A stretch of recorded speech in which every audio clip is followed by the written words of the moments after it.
Good morning, ladies and gentlemen. Would you be so kind to take your seats? Veuillez vous asseoir. Merci infiniment. Excellencies, ladies and gentlemen, dear participants, it is our pleasure to welcome you once again to the World Forum in The Hague for the UNESCO International Conference, Cultural Heritage and Peace, building on 70 years of the Hague Convention for the protection of cultural property in the event of armed conflicts. Son Excellence, Monsieur Mariusz Lewicki, délégué permanent de la République de Pologne, réunion des hautes parties contractantes à la Convention de la Haye de 1954, introduira et conduira la première partie de la troisième session plénière façonnée un avenir pacifique, collaboration dans la préservation du patrimoine culturel en situation d'urgence. Son Excellence, M. Lewicki, est un diplomate de carrière qui a rejoint le ministère polonais des Affaires étrangères en 2002. Chargé du maintien et de la consolidation de la paix au département des Nations Unies, puis chef de section socio-économique du département des Nations Unies, directeur adjoint des affaires politiques, Son Excellence, M. Lewicki, a assuré les fonctions du représentant permanent adjoint de la Pologne auprès de l'ONU et du Conseil de sécurité de l'ONU. Depuis 2022, Son Excellence, M. Lewicki, représente la Pologne auprès de l'UNESCO. Monsieur l'ambassadeur, avec tous les panélistes, sont invités à rejoindre le podium. Merci beaucoup.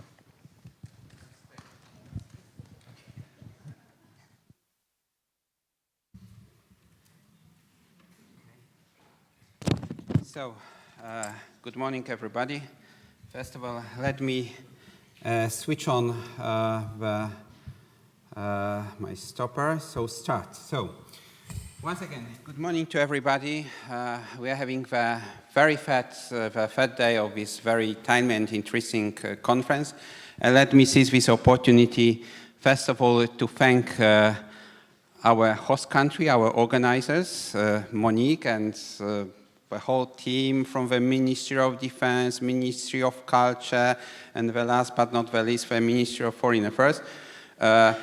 I think that I share the feeling in this room that we are very much impressed how you have organized this conference, and also shout out to our UNESCO colleagues, Krista, Ernesto. Thank you very much for all your wonderful work. It is needless to say that I'm very much honored and privileged to be the chair of a 1954 Hague Convention. So thank you very much for entrusting me this function. Dear Excellencies, dear colleagues, the topic of our morning panel is Shaping a Peaceful Future, Collaboration in Preservation of Cultural Heritage in Emergency. And let me draw your attention to this term, peaceful, shaping a peaceful future, because actually when we are talking about culture, when we are talking about preservation of culture, and particularly in emergency situations, what we actually think is about preservation of peace and security.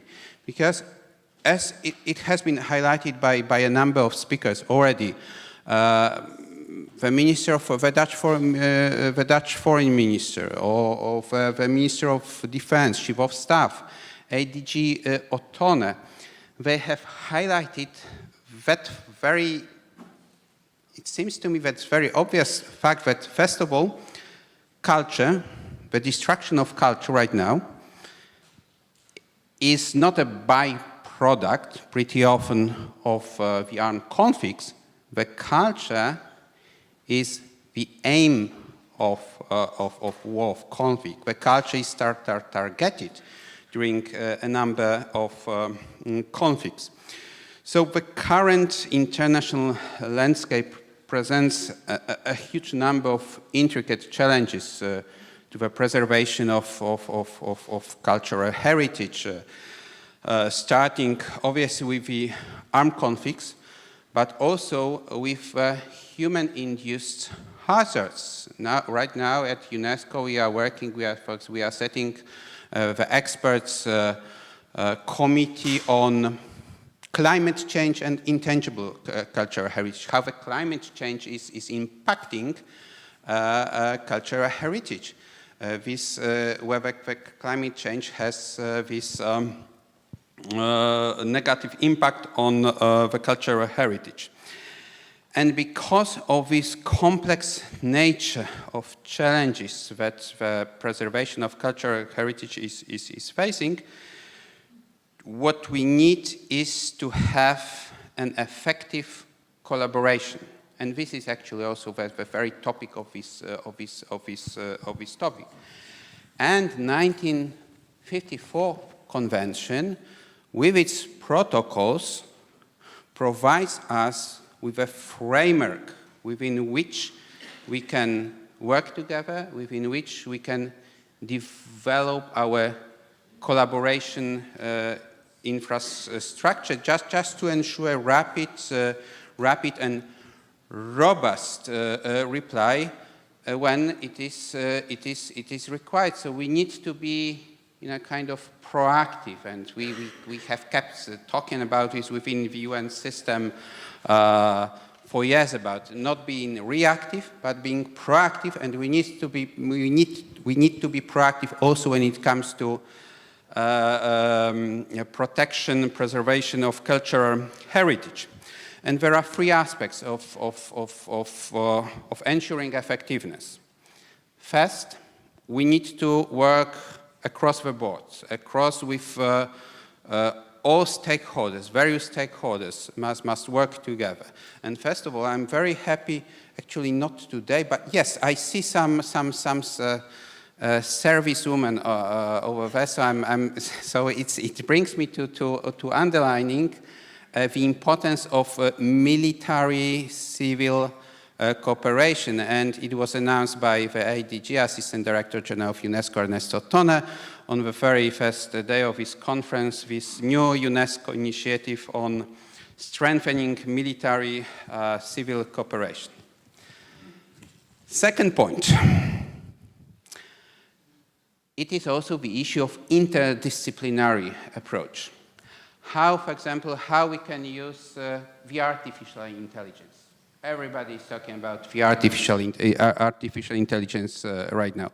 How we can use science to advance the preservation of cultural heritage in danger. And the third point is capacity and capacity building, particularly with respect to seats, LDCs. So, having said that, we are all very much privileged to have the finest experts in the respective fields as panelists. So let me introduce our panelists in this order. And if it's a coincidence, actually. So Professor Stone, Peter Stone, President of the Blue Shield.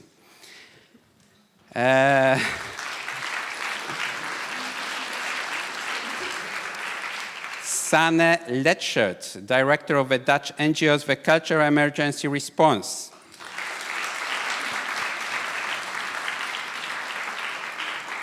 Teresa Patricio from ICOMOS, and I don't need to explain you what ICOMOS means. Aparna Tandon, Senior Program Leader who is leading the ICROM First Aid and Resilience for Cultural Heritage in times of crisis. And last but not the least, obviously, Elke Selter, Director of Programs of ALIF.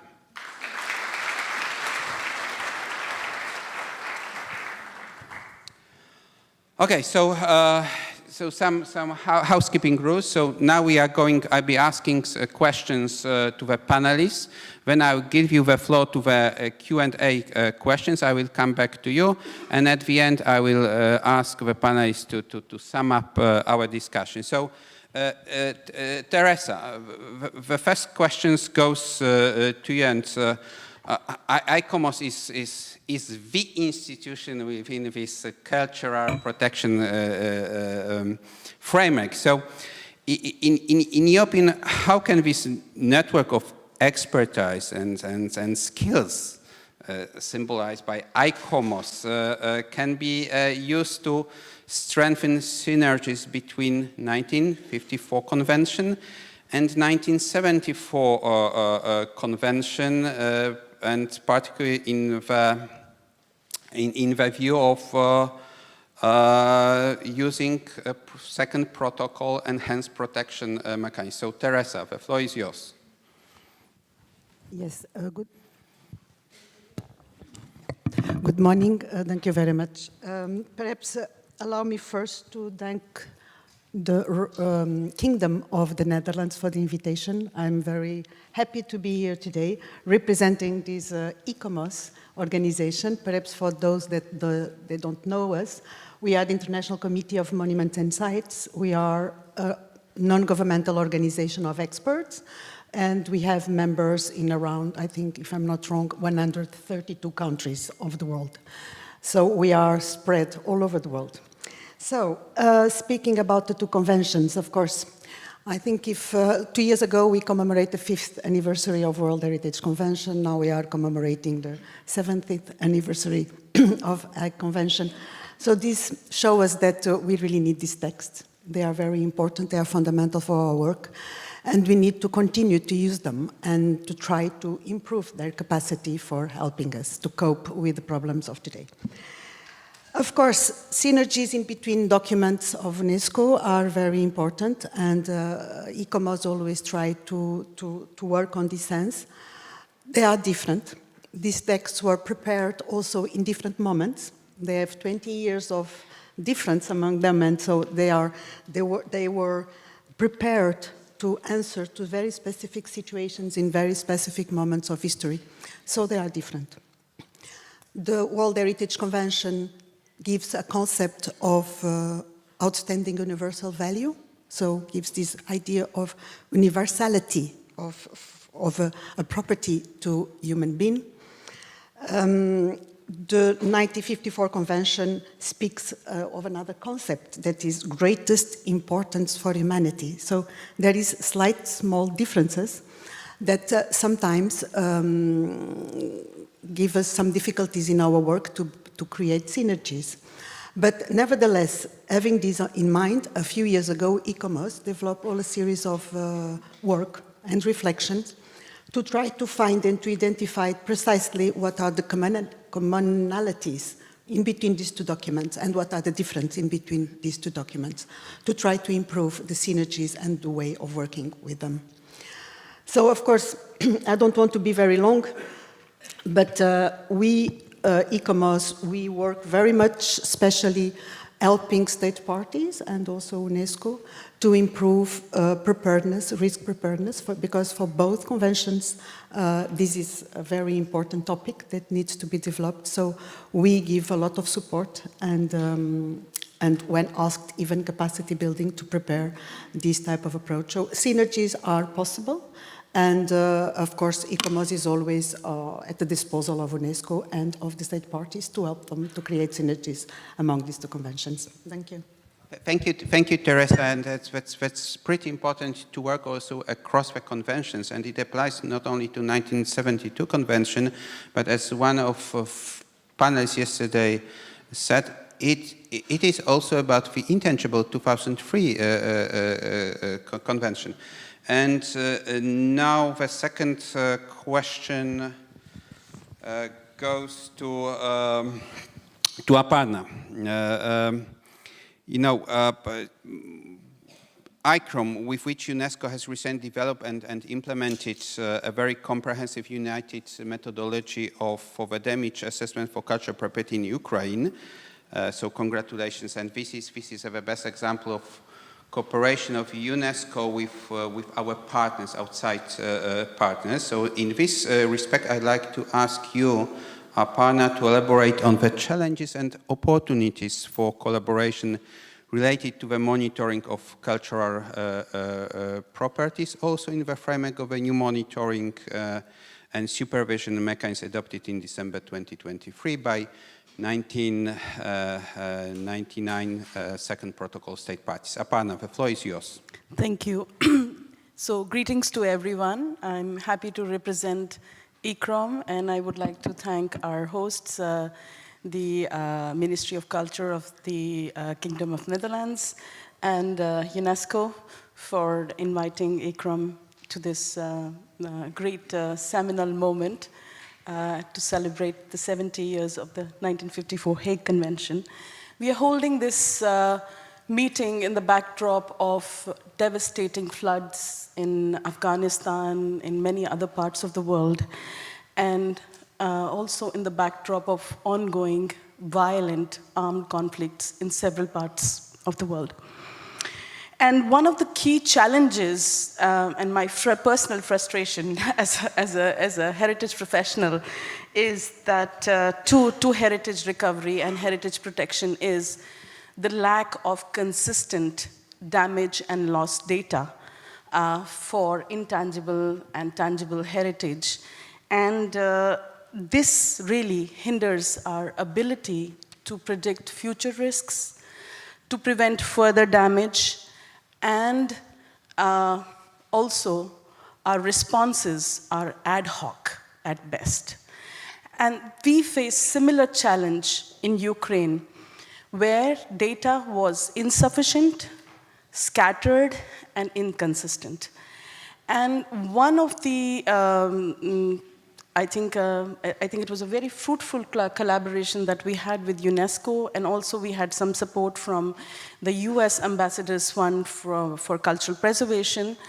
We worked with the Ministry of Culture and Information Policy, our partners ICOMOS, and as part of this initiative, we first developed and tried to understand what are the existing methodologies, and we tried to unify a method for damage and risk assessment and collecting damage and risk assessment data on site. I'm not talking about satellite imagery, although that is a very important aspect of this work.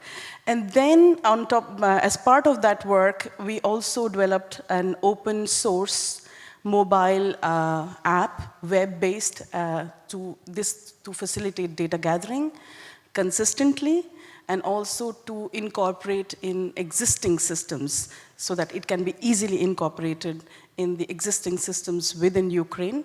And this app and these forms have been now also accepted by the Ukrainian government, thanks to the efforts that UNESCO has consistently made, and have been also tested widely in 17 other emergency situations.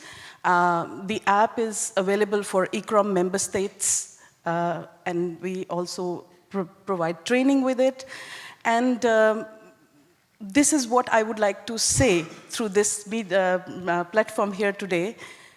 If you do not have the capability for conducting damage and risk assessment immediately after a disaster, you are failing a litmus test for your preparedness. So I think it's very important to have that. So the member states, the representatives, delegations that are attending today, please pay attention, and we'd be very happy to assist you. The other aspect is that taking this initiative further, what we are trying to now to do is to tackle climate change.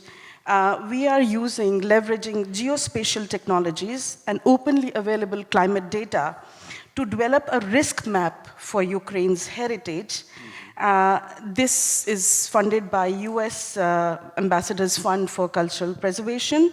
And this map will actually give some predictability and will help in assessing and reducing multiple risks to heritage in Ukraine, as well as enhance preparedness for vulnerable heritage sites. So I can go on talking about this, but I think this is something that we have successfully initiated in Ukraine, but I hope that this can be a wider practice.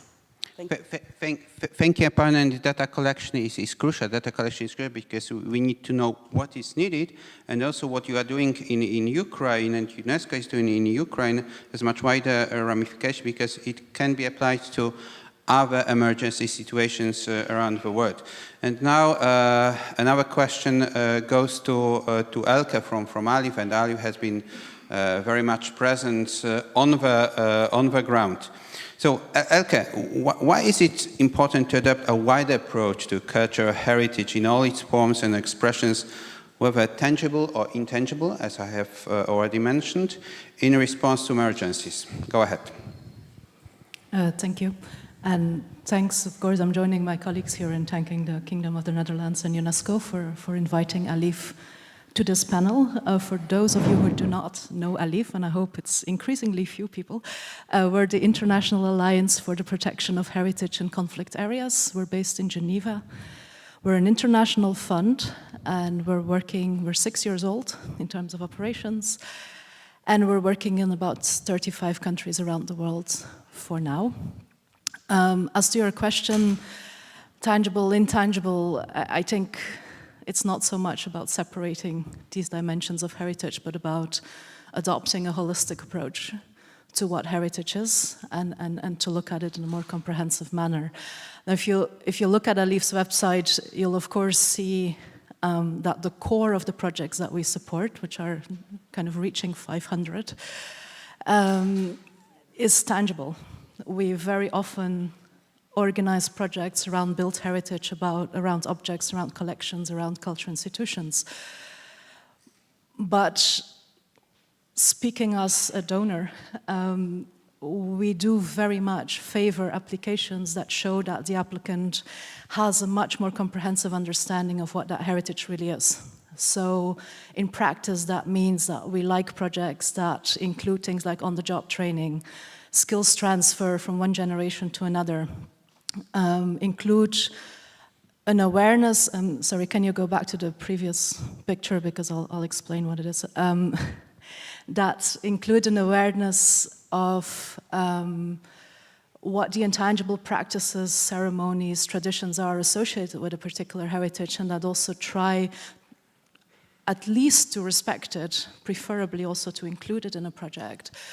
And I can even go more broadly. I think if you work on peace building, it's very much about the social components of heritage. It's about, yes, you can restore a building, but how is the restoration of your building going to change a neighborhood, life in a village, life in a city? And that's the only way in which you can contribute to peace. Otherwise, you're just restoring a building and not doing anything more than that. For us, that really matters.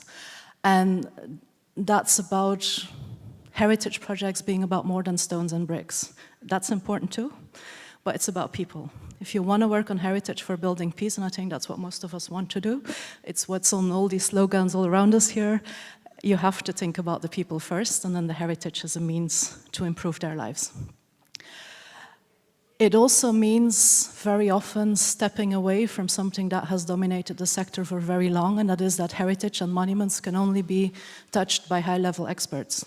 That you need a master's degree or a PhD in heritage conservation, archaeology, what have you, to be able to touch a site. And that has often led to a kind of approach in which communities are informed at best, and for the rest they're ignored. And I think we're slowly moving to projects that have a very different approach to that, and I think if we put peace building first, that is exactly what needs to be done. And for us, that's absolutely essential. I have a picture here behind me from a project in Afghanistan. This is a Buddhist stupa. Sorry, previous one. Previous, yeah, thank you. These are about 150 local people from the villages nearby who've been trained and involved in the restoration of the stupa, and I think it's a very telling image of kind of symbolically what it can also mean to involve communities in heritage that they do not necessarily associate with anymore. Next one. The next slide is a project of Yazidi heritage. We quite often try to combine elements. So this started with the reconstruction of Yazidi shrines in Iraq, but we've worked to include support to reviving intangible traditions associated with these shrines and to support craft workshops to remake the crafts that are associated with these traditions. So we also can try to move beyond a single project and add different components. And the next one is the last. I was just in Cambodia, so I added this. We have in Cambodia projects on tangible heritage, built heritage, as well as movable. And what's the nice thing about these projects, all of them actually, is that our partners very much respect the spiritual meaning of the sites and the sculptures. And at many different stages of the project include rituals, celebrations. We just had a big ceremony for a statue that needs to move. And that's very much how we try to address these different components. Thank you. Thank you, Elke, and I cannot agree more with you that that's absolutely crucial to engage also the local communities, because this is what we are doing. We are doing we are not preserving the cultural heritage for itself, but for us, for part of our local communities. And now, Peter Stone, the Blue Shield. Who doesn't know the Blue Shield emblem?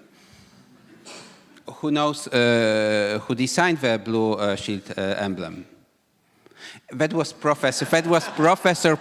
I'm sorry, I'm leaving my capacity as 1954 convention chair for a while. That was Professor, prominent Polish architect and art historian, Professor Jan Zachwatowicz, who was actually he that designed reconstruction of the Warsaw Old Town, 70, 80 years old, which because of that was inscribed on the World Heritage list. Peter, the question to you. How can we build on this strong and defined network built by the Blue Sheet to support the strengthening of capacities, sharing of experience and development projects, notably in Africa and SIDS? So capacity building. Peter, the floor is yours. Okay, thank you very much. I'm just going to jump straight into the answer. We now have 33 national committees of the Blue Shield globally, and in 12 months there should be more than 40. So it is a not well established but growing entity. We share our experience internally with monthly meetings of the national committees and annually at our General Assembly. And there is lots on the website. So that mechanism of sharing good experience and good practice is there. We've specifically targeted Francophone Africa through a grant obtained by our German National Committee, where we have now established 4 national committees in Francophone Africa and with 2 more in the process. We are addressing small island development states in the Pacific, where we have brought 7 of those states together under a bizarrely regional national committee of the Blue Shield. So Blue Shield Pacifica is addressing that. But really, to answer your question, we need to go back to the 1930s and to a Polish-Jewish lawyer, Raphael Lemkin. And Lemkin recognized the indivisible link between human rights and the protection of communities' heritage. And Lemkin was the original drafter of the 1948 Genocide Convention. He actually invented the word genocide. And Lemkin in the original drafts had 2 versions of genocide: barbarism, genocide against people; vandalism, genocide against their cultural property. So we saw that, and we heard Angela talking about that yesterday. That was taken up at in Nuremberg, with senior Nazis being prosecuted and convicted for both what Lemkin would have called vandalism and barbarism. It's in the Declaration of Human Rights and, of course, in the 1954 Hague Convention. And at the opening meeting of the drafters of that convention, the then Director General of UNESCO, Luther Evans, reminded the participants that they were there not only to draft the Hague Convention, but also to establish what he referred to as the Red Cross for cultural property. Evans and most of the drafters of the convention had lived through 2 world wars. He and they knew what was needed to actually address protection of cultural property during armed conflict. Reading the minutes of those meetings, it's very clear that they knew that UNESCO, the new essentially political organization, could not deliver this on their own, and hence his aspiration of the Red Cross for cultural property. They knew the critical importance of an independent, impartial, neutral organization that could eventually gain the same reputation as the ICRC, as a non-political, even-handed, impartial, neutral, standalone organization. The drafters renamed the Red Cross for cultural property, as we've just heard, as the blue and white shield. And it was only the blue and white shield because the professor was doodling on the side of his papers and happened to have a blue ink in his pen. So when they said, we need an emblem for the convention, he lifted it up and said, what about this? And it was only that he didn't have a yellow ink in his pen that it wasn't the yellow and white emblem. But sadly, that organization was not established in the 1950s, even though all of the drafters envisaged it would be, and it was eagerly anticipated by the ICRC in an article in 1955, linking that new organization with the ICRC and the armed forces. It was finally, 42 years later, established by the 4 major international heritage NGOs for museums, monuments and sites, libraries and archives as a heritage organization. But that was never legally established, nor established with any funding. And very limited funding only became available from my university, Newcastle University in the UK, when on the top of the UNESCO chair in cultural property protection, the university gave funding for part of 2.5 members of staff. Echoing what Joanne Farchek-Bajali said yesterday about cultural property protection being about people, my then Vice-Chancellor said he provided the funding not because it was good for the university, but because it was the moral thing to do. And I'll leave it there. Thank you. Thank you, Peter. And I cannot come up with a wise comment to what you said because but I've learned a lot. Sanne from the Dutch organization Cultural Emergency Response, and this is actually a follow-up question to what Elke said on communities. Why is it important to ensure that all actions of international organizations are community-based and support local actors? Go ahead. Thank you, and thank you for having me on this panel. Cultural Emergency Response is an organization that coordinates and facilitates first aid to cultural heritage in crisis situations. But we do firmly believe that local actors are best placed to provide this response. And that's not only because it's more effective, but also because they know better what the priorities are, which materials to use, better connected to the communities that are involved.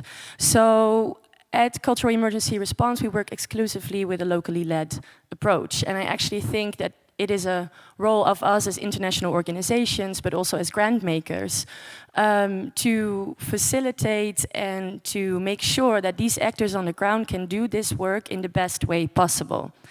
And actually, too often still, it's international organizations or Western organizations determining where this support goes or determining the priorities. And that's actually not a very inclusive approach. It's also not a sustainable approach. So we try to switch that around, because our approach actually and our flows of funding, our flows of implementation of projects really determines if we actually can have community-led or community-based projects. And I think it's a really huge responsibility that we have and one that we should take seriously. And this is also why we always think very critically about our approach, about what we do, about how we work. And this is one of the main reasons why in 2019 we started our decentralization effort. And we started our program and our network of SARE regional hubs in the most vulnerable regions around the world. And this is a program in which we work directly on long term with leading organizations in cultural emergency response, where we work together on the long term in really strengthening local response infrastructures. And this ensures that there's capacity, that there's networks, but there's connections as well to actually have a locally led and a locally driven response. And we currently have regional hubs in the Levant region, in Central America, the Western Balkans and the Caribbean region, and we're currently developing one in the Black Sea region as well. And I'm very happy actually to have all coordinators here with us at the conference, so if you would like to meet them, then you can. And well, what do they do, and what do we work together on is that they actually work on strengthening the capacity, strengthening the networks, but they also have a very important role in advocacy and raising awareness so that actually cultural emergency response can be integrated more and more in these local response systems. And in the end, it is our role to support them with that, provide expertise, but also make sure there's funding available that can be canalized through these structural existing local response infrastructures. And we believe that it's a more equal distribution of funding and a more inclusive way. And actually, it ensures that our work is, in a way, more humanitarian and not foreign-led. Thank you very much, Sana, and that's a pretty important question. What does it mean community-led? So not that we are coming, we are funding, but communities must be engaged from the very, very beginning, also of defining the objectives of the projects on the ground. And now, Elke, the question to you. And it has been already raised during this conference, this question about division of labor, the question about avoiding this overlapping. Do you hear me? That's everything okay? Yeah. Okay. So the question to you is. How can we ensure an efficient repatriation of tasks between various partners, international NGOs, the UN entities, and the complementarity of the work on the ground? How to strengthen these synergies? Elke, go ahead. Thank you.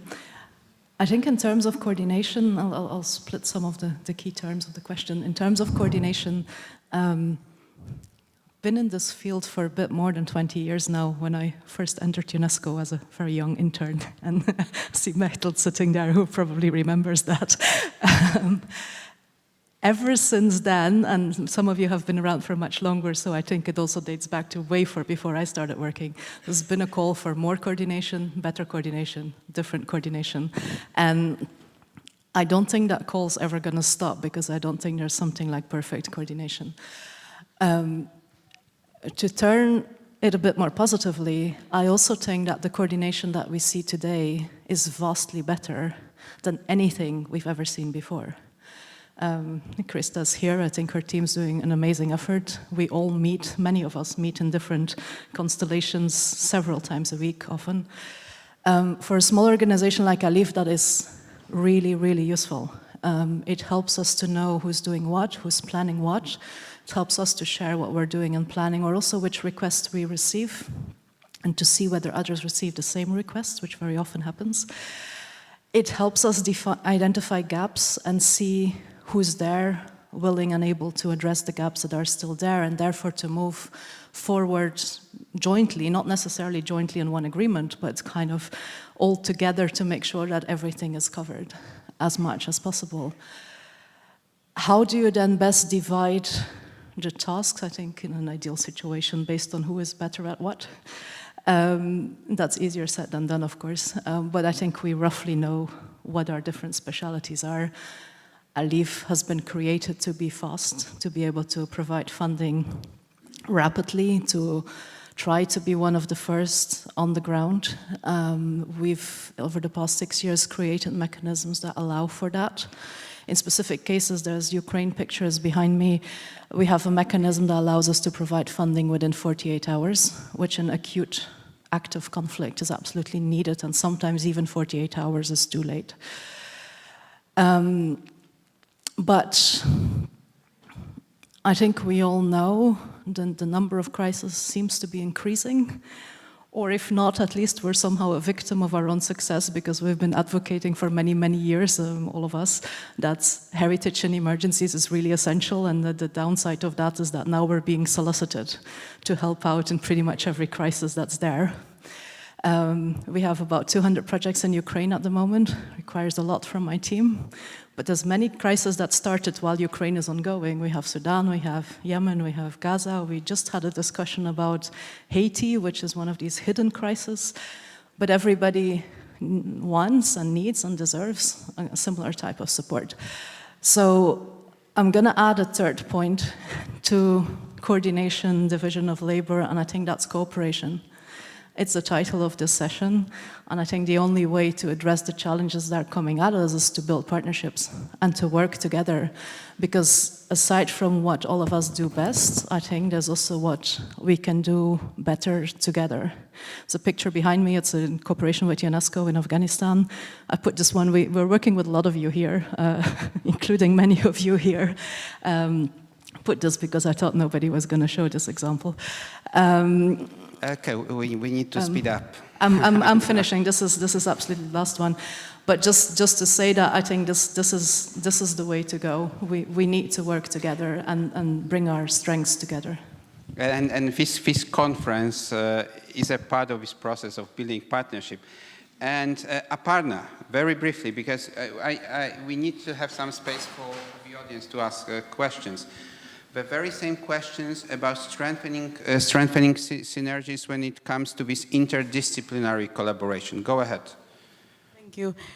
Just taking on further from where Elke left off, I think one part of this interagency coordination and cooperation is also about knowing each other in the field and ensuring field presence. So when we started out back in 2010, ICRAM's first aid training, the challenge was that nobody had a field presence. Cultural heritage didn't have field presence. And when we said to the emergency actors, please think about cultural heritage, they said, well, where are you in the field? We don't see you in the field. And that's why ICRAM in 2010, with the support of the Ministry of Culture and also UNESCO Venice office, had started this training, which has now become a very big network of 2,000 plus cultural first aiders, where we bring together disaster risk management professionals, emergency actors, civil protection, humanitarian aid workers together. And the idea is also to ensure that in Afghanistan you have thinking professionals who can critically apply their skills to an emergency situation, work with their respective communities, and prioritize according to their existing needs. To support this training, we have developed standardized guidance, which has also informed ISO standards. And since 2018, ICRAM has been working systematically with DG ECHO and the Italian Civil Protection Department. DG ECHO is the Directorate General for European Civil Protection and Humanitarian Aid Organization. And our partner is ProCult HairNet. There is a community that has been developed, and the idea, again, the goal is to make sure that cultural heritage, concerns for cultural heritage are embedded in humanitarian aid, in in civil protection responses, and are also part of the broader or the national or the local level planning. And I think this is something very important we cannot just ignore. The other aspect is, on the screen you can see some tools, like there has been a long-standing question from the field, when to intervene in an ongoing crisis situation, especially in a conflict, and to protect cultural heritage which is tied to cultural identity, somebody's identity, and how not to escalate tensions. So you need to conclude. Okay, very quickly. So we have developed these tools which are very simple, but can help humanitarians and others, decision makers, to go into community and work with people and empower local responses. Thank you. Please scan this QR code. And Peter, there is a number of instruments aimed at protection of culture. There is a number of instruments aimed at protection of culture heritage. In your view, what is needed? Just 3 or 4 points. What do we need else? Okay, I mean, the tools for implementing good cultural property protection are there. The 54 Convention, the protocols, UN Security Council resolutions, UNESCO and UN strategies and agendas. It's all there. What we need to do is recognize that the 54 Convention is a peacetime convention. It says 8 times in the convention, in times of peace, we must, ... 8 times. And yet, it has not been implemented, I would argue, by any country, with perhaps the exception of 2, anywhere properly. And why is that? Firstly, because ministries of culture, who normally have the responsibility, not always, are always the least powerful ministries in a government, and they are the least funded ministries in a government. So when they are trying to prioritize, it is the leaking roof and the conservation of their collections which become critical, and not a forward-thinking, let's prepare for armed conflict, which nobody wants to prepare for. But if you don't, in times of peace, you will not do it in times of war. And the last reason it's not there is, and I'm sorry to keep going on about this, but the organization, that Red Cross for Cultural Property, envisaged by Luther Evans in 1953, has still not been fully set up and fully funded. And that's a missing leg of the stool of proper implementation and proper safeguarding. And we now envisage going back to the discussions of 53, as the image on the screen says. The blue shield is a triangle set within a circle. The triangle, the 3 points are the heritage sector, the humanitarian sector, and the uniform sector. And we can't do good CPP without an ongoing dialogue between those, all of the time. But every armed conflict is different, and that's why the context of the political agenda is culture going to be a reason for the conflict, a weapon in the conflict, a target in the conflict, or a means of peace and reconciliation. The legal context and the media context are so important. I'll leave it there. Thank you, Peter. And regardless whether we need or we don't need new instruments, what we can do right now is to do our homework, actually, just to implement the instruments we are having right now. And Teresa, what in your view, what should be the priorities when it comes to the protection of cultural heritage? On what areas we should focus more as, broadly speaking, international community? Go ahead.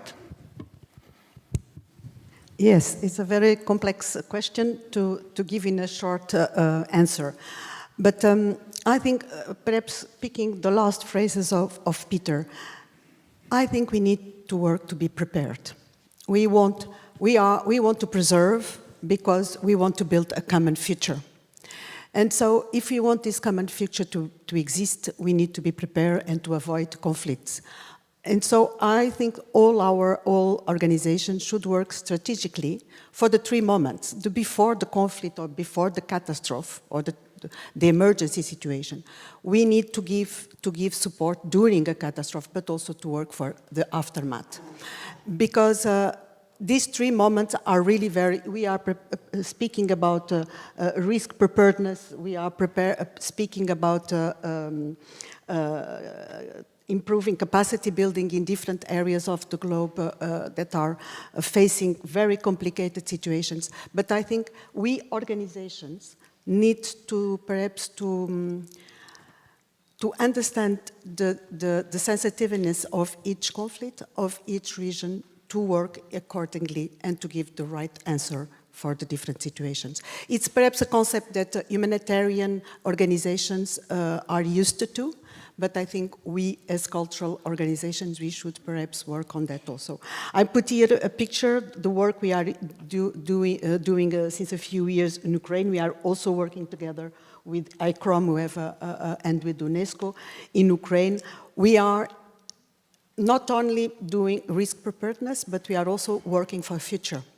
So preparing rehabilitation plans, preparing documentation that will allow for the reconstruction and for the recovery. This for us is very important also to think in the future terms. But perhaps, I don't know if we have many time, but if you allow me, I'd like to put another reflection on the table, because I think our colleagues from ALIF make this reference, that is coordination, protocols of working together. We need to work together. We are here 4 organizations, but we have much more organizations that are working on the field for cultural heritage in emergency situations. We need to learn how to work together, and for that I think we need protocols, how to do it and to define the responsibilities and actions. I would like to conclude with this. Thank you, Teresa. Thank you. So preparedness, and again preparedness, and also this preservation. This is an opportunity to visit this slogan in UN: build back better. And this is also an opportunity to strengthen the local communities, to strengthen, and let me use this humanitarian language, resilience. And it brings me to Sanne. So Sanne, how to work better with the humanitarian actors, with the military actors, how to ensure that when we talk about preservation of cultural heritage, we understand one another and we speak one language. Go ahead. Thank you, and I fully align with what colleagues just said, and I wanted to say what you just said. I think protocols are incredibly important, and also to prepare our coordination mechanisms in peacetime, because Elke, yes, it's so much better than it was, and I think our collective mobilization for supporting our partners in Ukraine is a really good example of that, but we really need to do better still. And having you all here, shall we have a meeting soon to do our preparedness for coordination efforts? I think that's really important.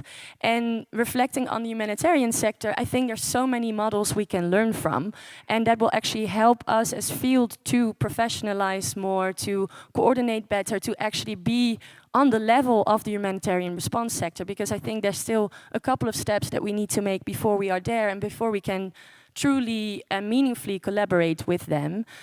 Because in an ideal world, of course, culture has its place as a part of these humanitarian response infrastructures, not as an added function for the humanitarian organizations, but as an equal partner where we work with cultural teams together alongside humanitarian teams and the armed forces to protect our cultural heritage. And that is about speaking the same language. It is about having a damage assessment done in a similar way. It is about working with joint networks and pooling of resources to actually make sure that that's able and that we can do that. Thank you, Sanne, and for sure we need interpreters between just to translate UNESCO language into humanitarian language, I don't know, economic language, and thank you very much for our wonderful interpreters. Peter, you have just signed a letter of intent with between UNESCO and the Blue Sheet. So what will be the priority for this future collaboration? Okay, thank you. The future demands collaboration. There is far too much work to do to replicate activity. And yesterday there was a very good question specifically about the duplication of efforts. And also yesterday we heard about UNESCO's plans to develop an initiative around civil-military cooperation. in the discussion around that, there was no reference to the work of the Blue Shield and the network that the Blue Shield has already developed in terms of civil-military organisation with UN peacekeepers, with NATO, with numerous national forces through our national committees, with the ICRC and national societies of the Red Cross, or the developing work that we've got with the Office of the UN High Commissioner for Human Rights. That needs to be integrated into UNESCO's ideas. We have our aspirations set out in a brochure that you can get from the Agora, but there will be people at the door at the end of this handing any free copies out if you want, and this is also online. Please, let's not 2024 slip away without realizing the aspirations of Raphael Lemkin and Luther Evans and those who drafted the 54 Convention. That sounds, and perhaps is, aspirational and naive. But if we don't take the opportunity to really try now, how will future generations regard us when so much other cultural property that could have been saved if we had prepared in times of peace to protect it? Surely we must seize this opportunity to build full integrated collaboration for the sake of all affected by armed conflict, for the sake not of old stones and old bricks and old things that we all love, but for humanity. Thank you. Thank you, Peter, and I cannot agree more with you. It is our responsibility, our shared responsibility, and the UN system, the conventions were born from the tragedy of 2 world wars, and I hope that we don't need to have another tragedy to push us forward on this issue. The last question, Teresa, to you. In your view, what other regions where support for strengthening of capacities and development of partners network are needed, and more specific on what issues? Very, very briefly, please, if you can. Yes, well, ICOMOS, we are working all over the world in all regions. We are developing and monitoring situations. To give you some examples, in, of course, Ukraine, but also Gaza, Sudan, and other countries in the world. For us, for this moment, one of our priorities, I must tell, that is African region. And we are developing all a series of projects in some countries in Africa. And especially, I put you here some pictures of the work we are doing in the Democratic Republic of Congo. Yesterday, my colleague already made some reference for the project we are doing there. Because if we want to be prepared, if we want to protect, we need to know what we need to protect. And so knowing the heritage of a country, knowing the element that needs to be protected and preserved for future generations, need to be studied and need to be known by the competent institutions of a country. And so we are developing all a project that we are sharing with different colleagues in different countries in Africa concerning inventories of heritage, and is a little bit following the second protocol that from the 1954 Convention. So the intention is to identify cultural heritage, to study it, to record, and to know precisely what are the remarkable elements that should be preserved, but also the vulnerability of these elements. And this for us is the instrument, the necessary instrument to be prepared. Together with this, only another field of this project is also the development of a sound legislation and sound policies that can guarantee in long term the preservation of this heritage. So these are, for us, for the moment, one of the priorities of ICOMOS. Thank you. So thank you so much. And now the floor is open to a question, but a few very housekeeping rules. So I have a stopper, 30 seconds, and just you are going, so if you needed very brief comments, and you are going straight to the gentleman in white shirt over there, the red row, and then followed by Ambassador. floor is yours. And I collect a few questions. And Ambassador, okay.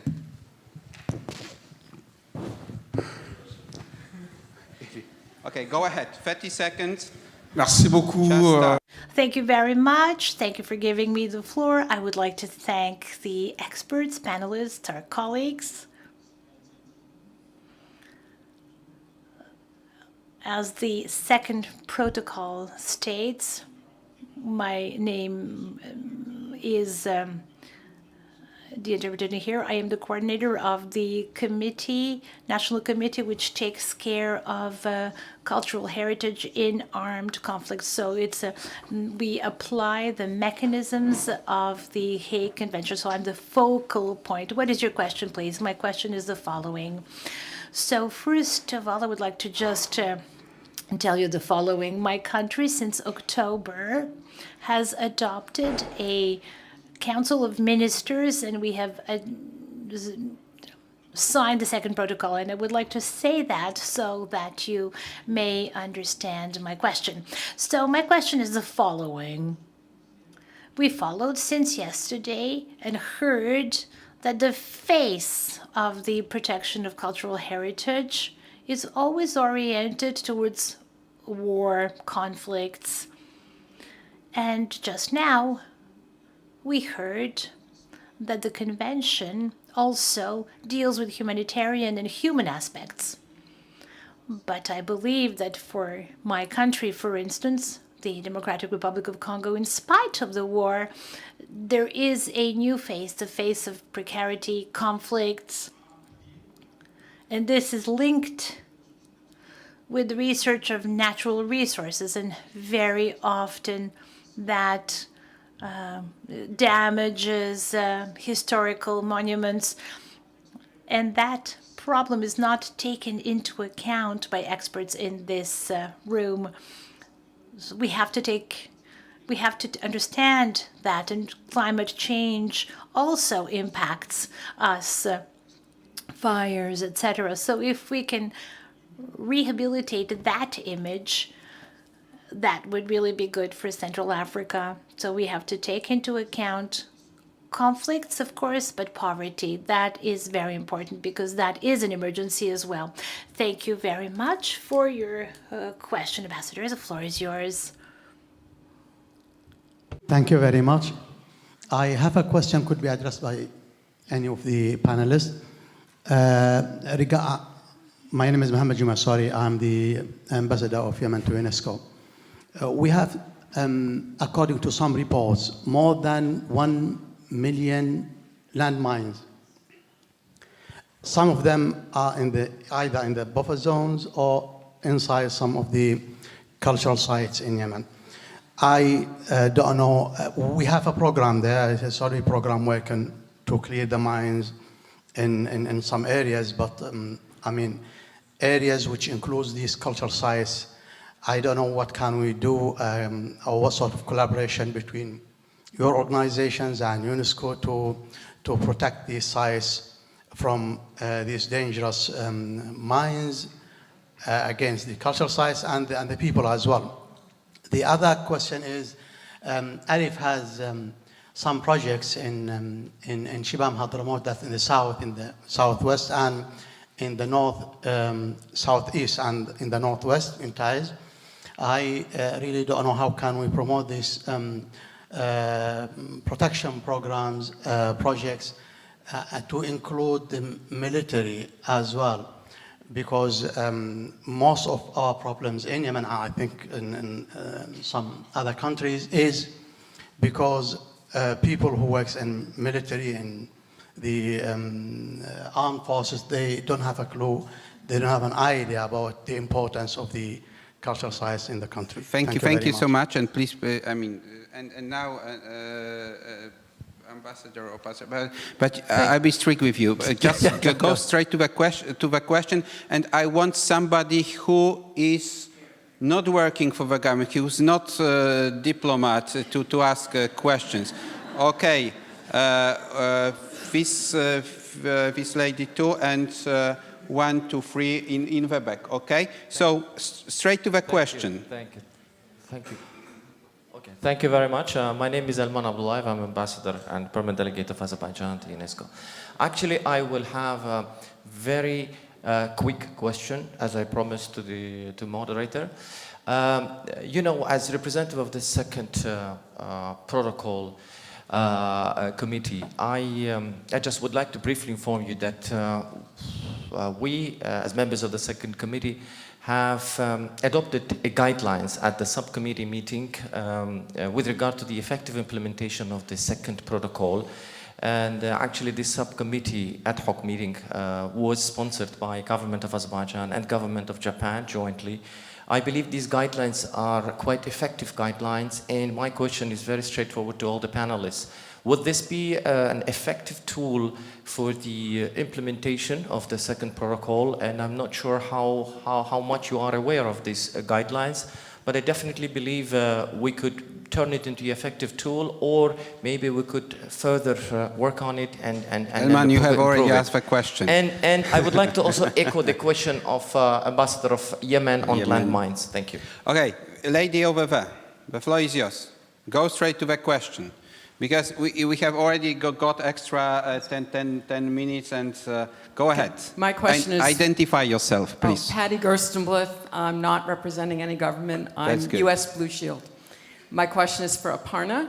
My understanding is that the documentation form that you've developed is not being used or is not adapted to be used for possible criminal prosecutions in connection to destruction. Okay. If so, why not? It seems to me there's a huge amount of wasted or inefficient energy that the form could have been used for both purposes. Thank you. Okay, thank you. And two, I don't know, ladies, gentlemen, in the back. And that's all, right? And there was a gentleman over there. Go ahead. Hello. I'm Amra Hadji Muhammadovic from International Forum Bosnia. The question is for Teresa. How the new guidance on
training and education and awareness building in times of peace.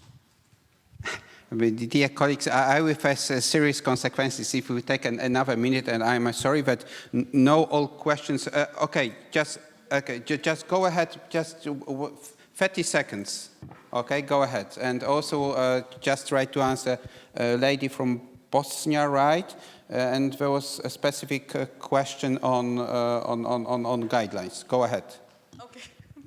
And Sana, if you wish to add, So, but 1 minute, so 30 seconds, 30 seconds. Thank you. Okay.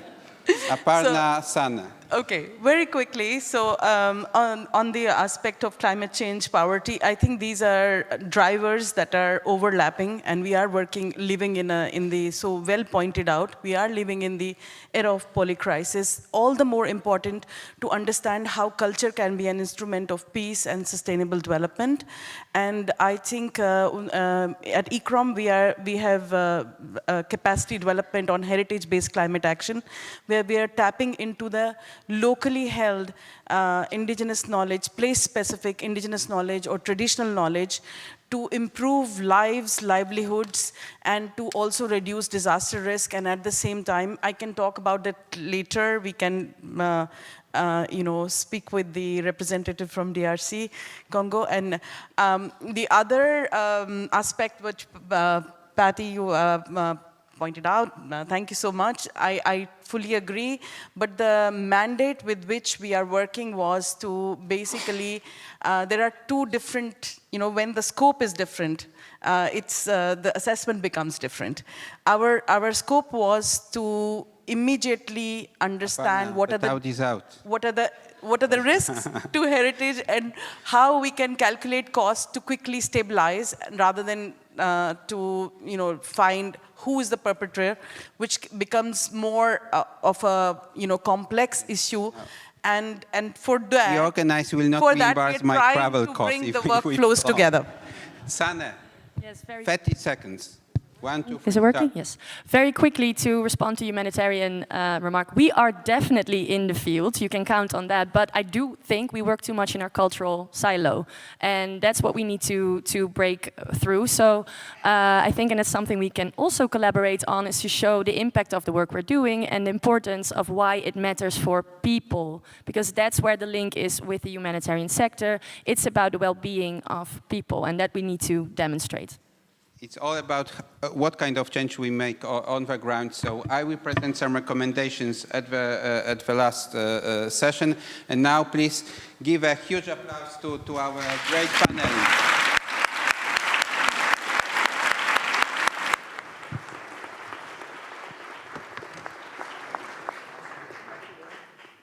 Okay, ladies and gentlemen, many thanks to Ambassador Levitsky and his esteemed panelists.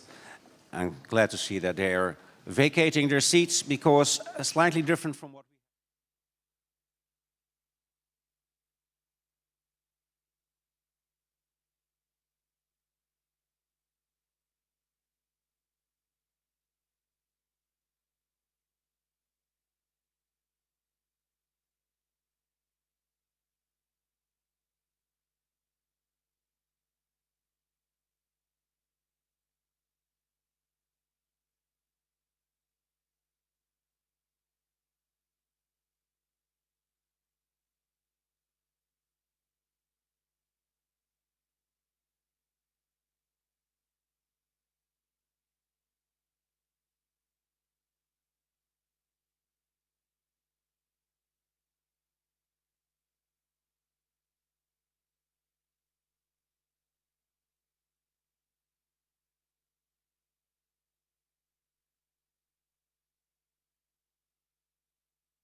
One.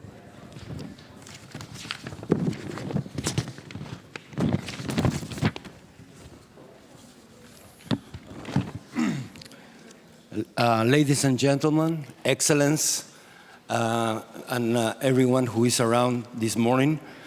First of all, thank you for inviting me to moderate this session. It is a privilege for me to come from Guatemala to do this worldwide event. So we are going to talk in this session about specific points, such as while the 1954 Hague Convention was the first treaty in the field of culture dedicated to protect cultural heritage in times of crisis, being the oldest UNESCO convention, it is still very much at its core an innovative instrument. Conflicts continue to target cultural heritage every day.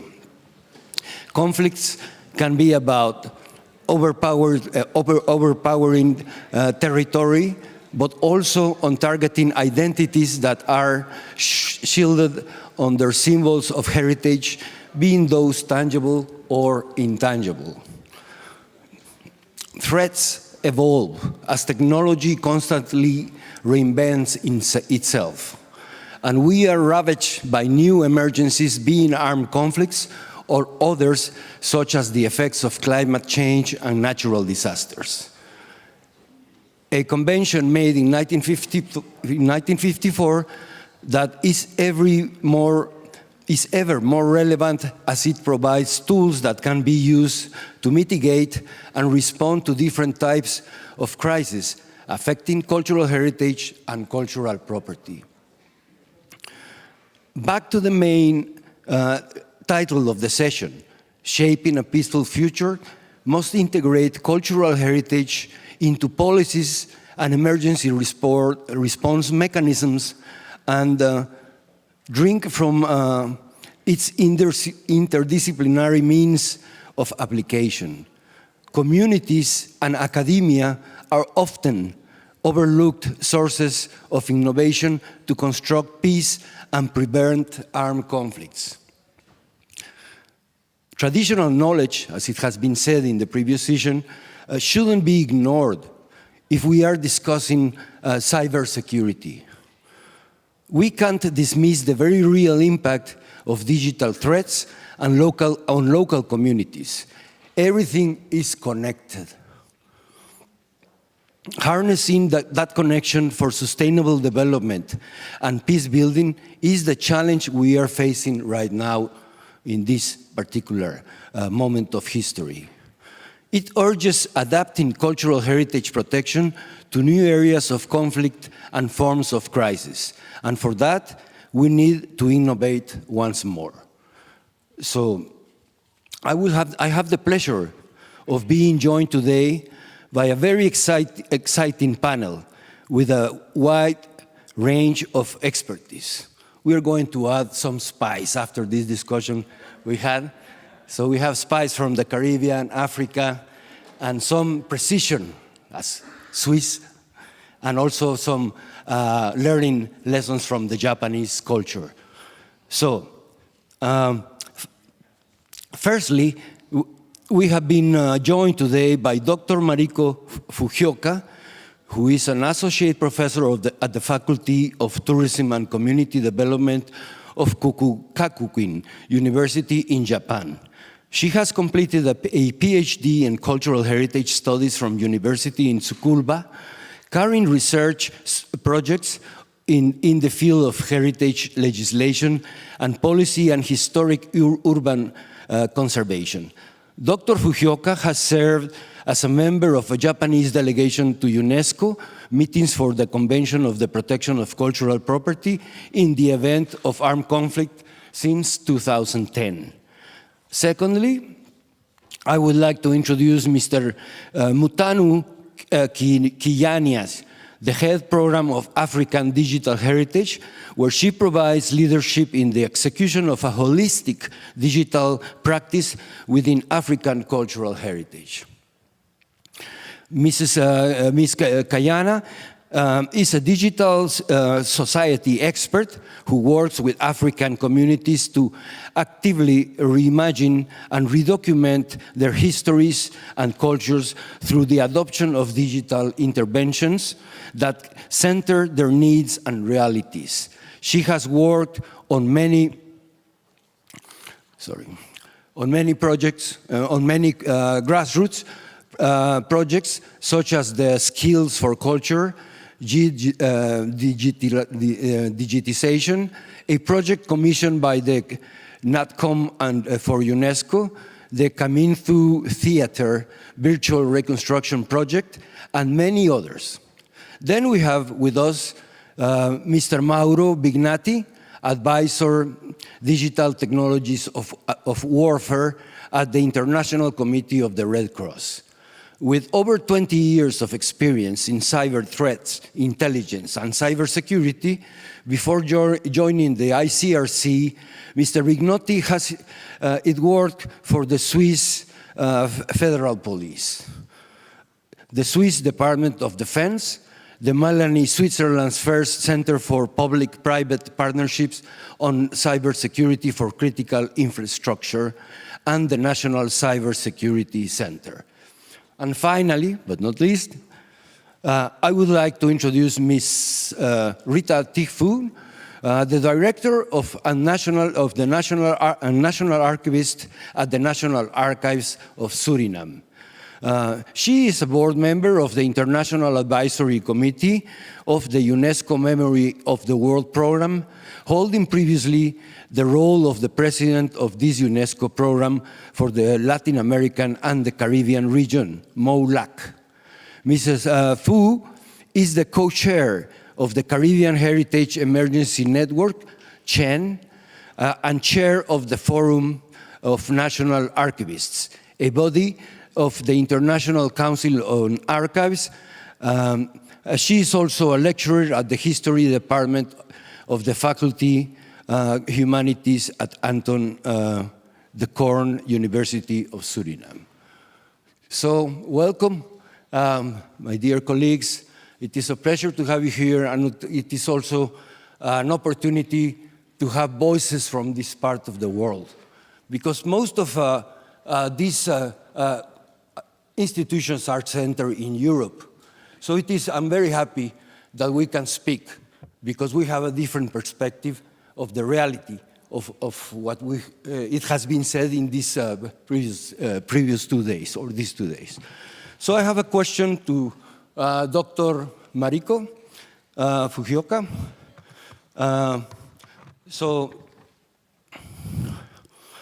As new emergencies arise every day with different threat profiles, how come universities can foster innovative practices through education? If it is able to create long-term impact, such as, for example, integrating the results of such innovation in emergency preparedness and response on policies in Japan. Please, can you work on that? Okay, thanks. And first, allow me to thank for the UNESCO and the government of the Netherlands for organizing this wonderful conference and inviting me as one of the panelists. And thanks for Samuel. And about the universities, universities have generally advantages in terms of resources. Their accumulation of diverse range of expertise from sciences to engineering and humanities, which include heritage preservation, disaster history, emergency planning, community planning, and geology, and so on.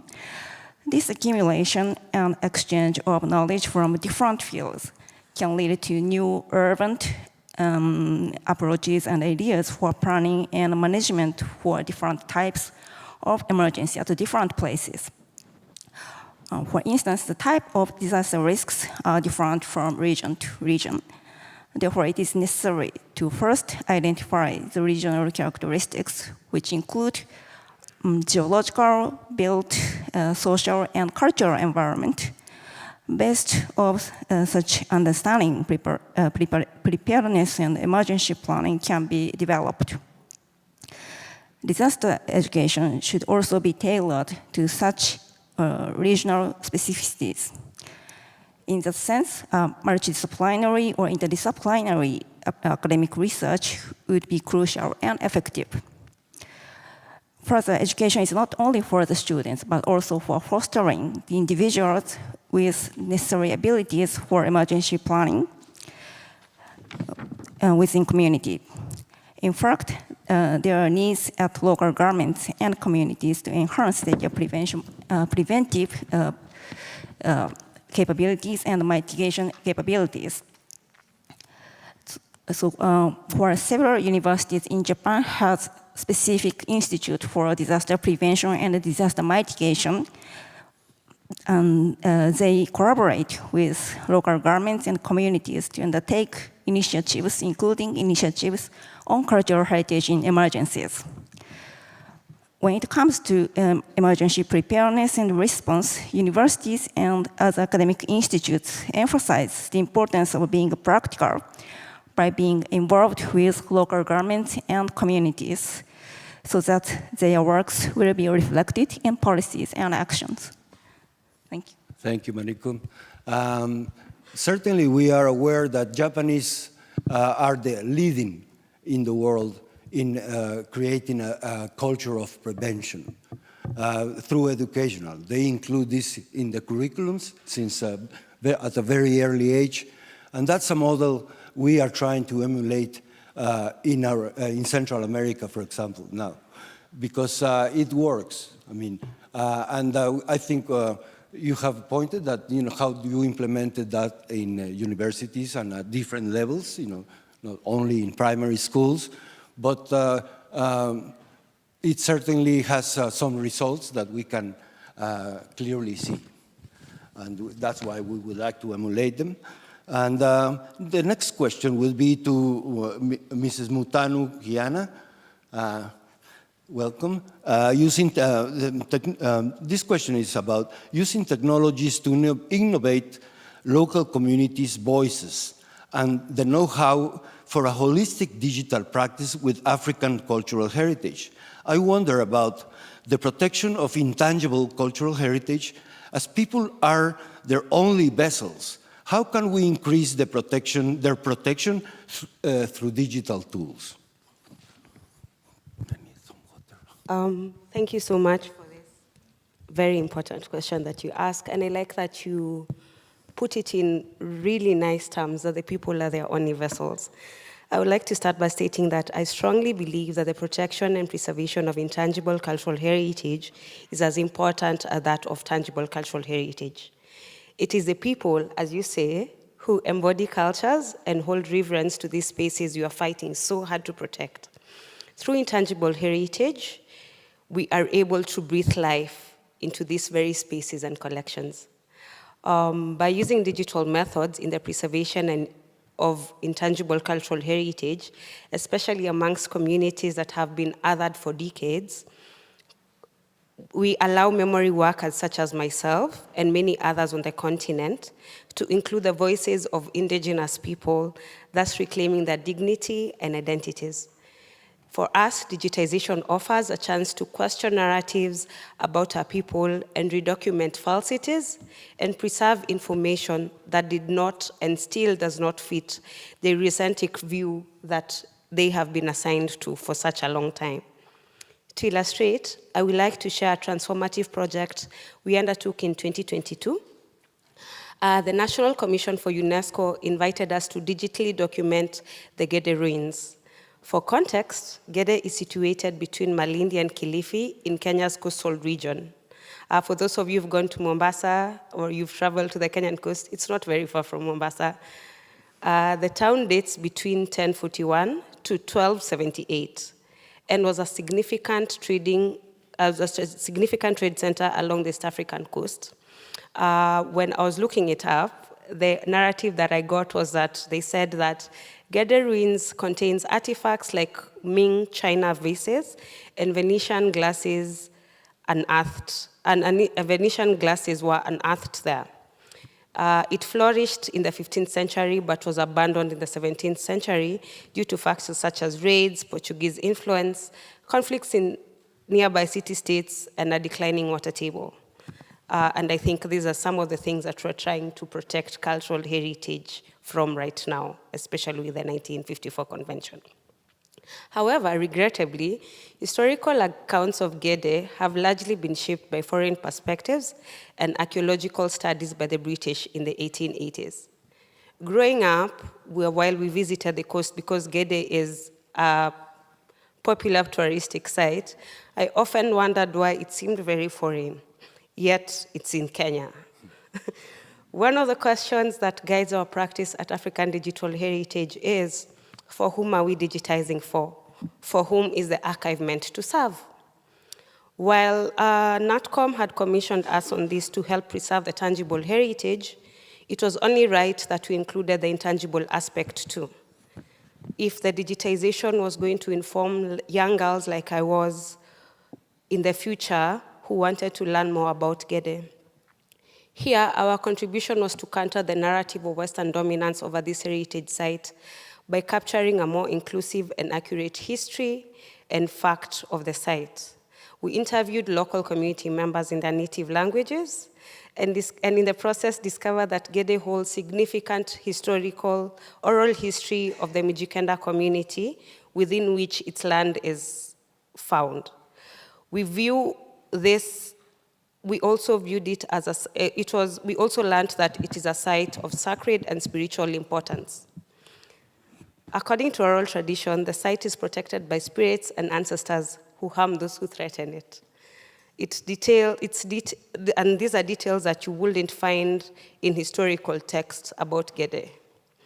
For us, digitizing both the intangible and the tangible aspects was a radical act of repair. By embracing broader cultural context and indigenous knowledge, we disrupted hegemonic knowledge paradigms. This project also reinforced our belief that if we do not take an active role in preserving our heritage in our own voices, we risk contributing to its erasure. Thank you. Beautiful. Thank you. Yeah, Kenya, it's a beautiful country and also very well advanced in terms of technology. Back to 2013, I was there for a month, and they were already doing this crowdsourcing app, Ushahidi, which was for another purpose, but it could be used for risk preparedness, especially because it comes, you hear the voices of the communities. Who are the first ones who are after a disaster? Communities. You know, in Guatemala, we had earthquakes. I live in a big earthquake. And who were first? The communities, before the Red Cross, before the firemen, before the army. So it's important to hear their voices because they have traditional knowledge, they know their territory. And I'm very amazed at how you are using new technologies, 10 years after.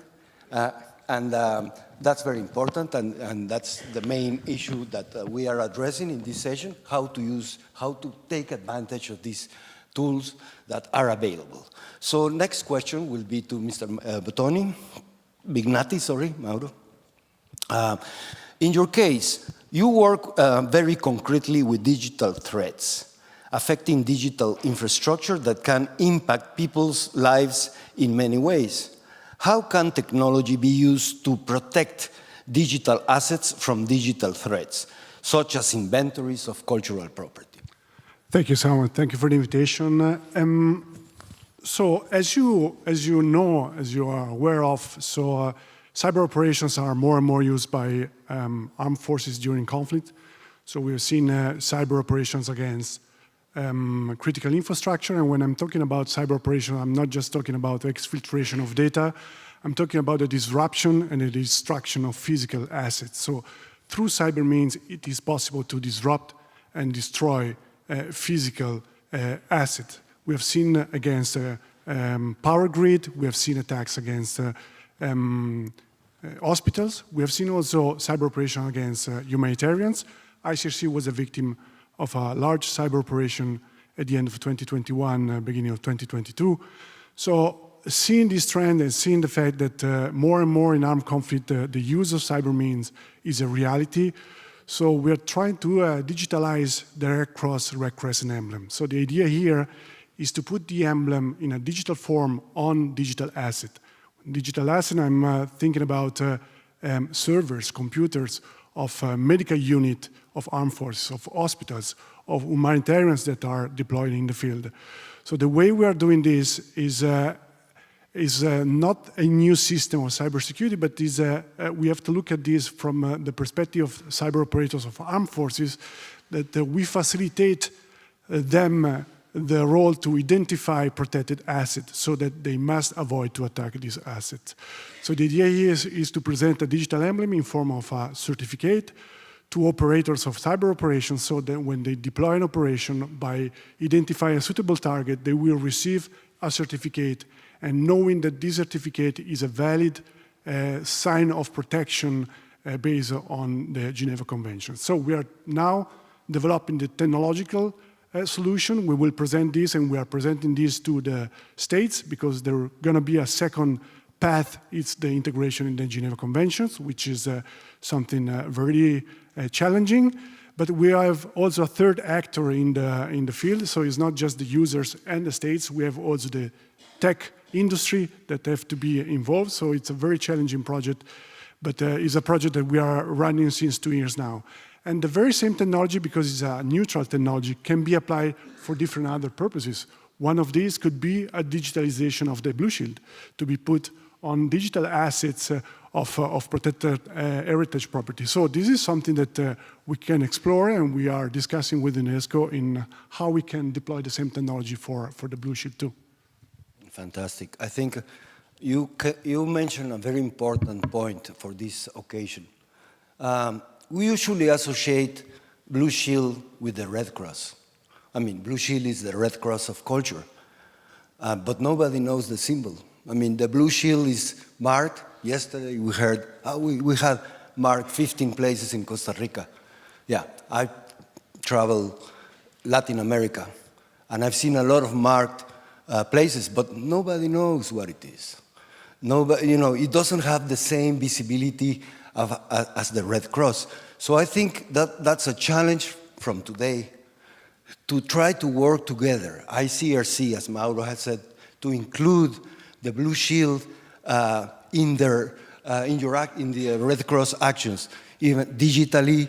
I don't know, this digital stamping technology that you are showing in your booth could also include the Blue Shield emblem. So we start raising awareness about what Blue Shield is, especially in the new generations, because the emblem is there, but it has to be more socialized in order to be identified. As we see a Red Cross, immediately we know it's something of a medical emergency. But if we see the Blue Shield emblem without any support, it is not, I think it's lacking of this branding. I don't know how you call it, but it's important. So thank you for your participation, Mauro. So now I will ask Rita from the Caribbean. It is thought, is it through updated policy making and legislation that a government can face future threats? How can governments include policies for cultural heritage protection in their legislation? Thank you, Samuel, and thank you, UNESCO, for inviting me, and also the Dutch government. So, to respond to your question, most of the national government in the region already developed national climate change policy. But what they didn't do is address the protection of cultural heritage in this national policy. So these policy often lack, for instance, the integration of the cultural heritage sector in disaster risk preparedness and response and management strategies and plans at the regional and national level. So that is still lacking, I think, or I believe in Barbados and in Jamaica, they are gradually evaluating their national policies on that. But overall, I truly believe that it's necessary that the national government in the Caribbean region join hands and looked at the possibility, but also the urgency to add cultural heritage protection in their national policies.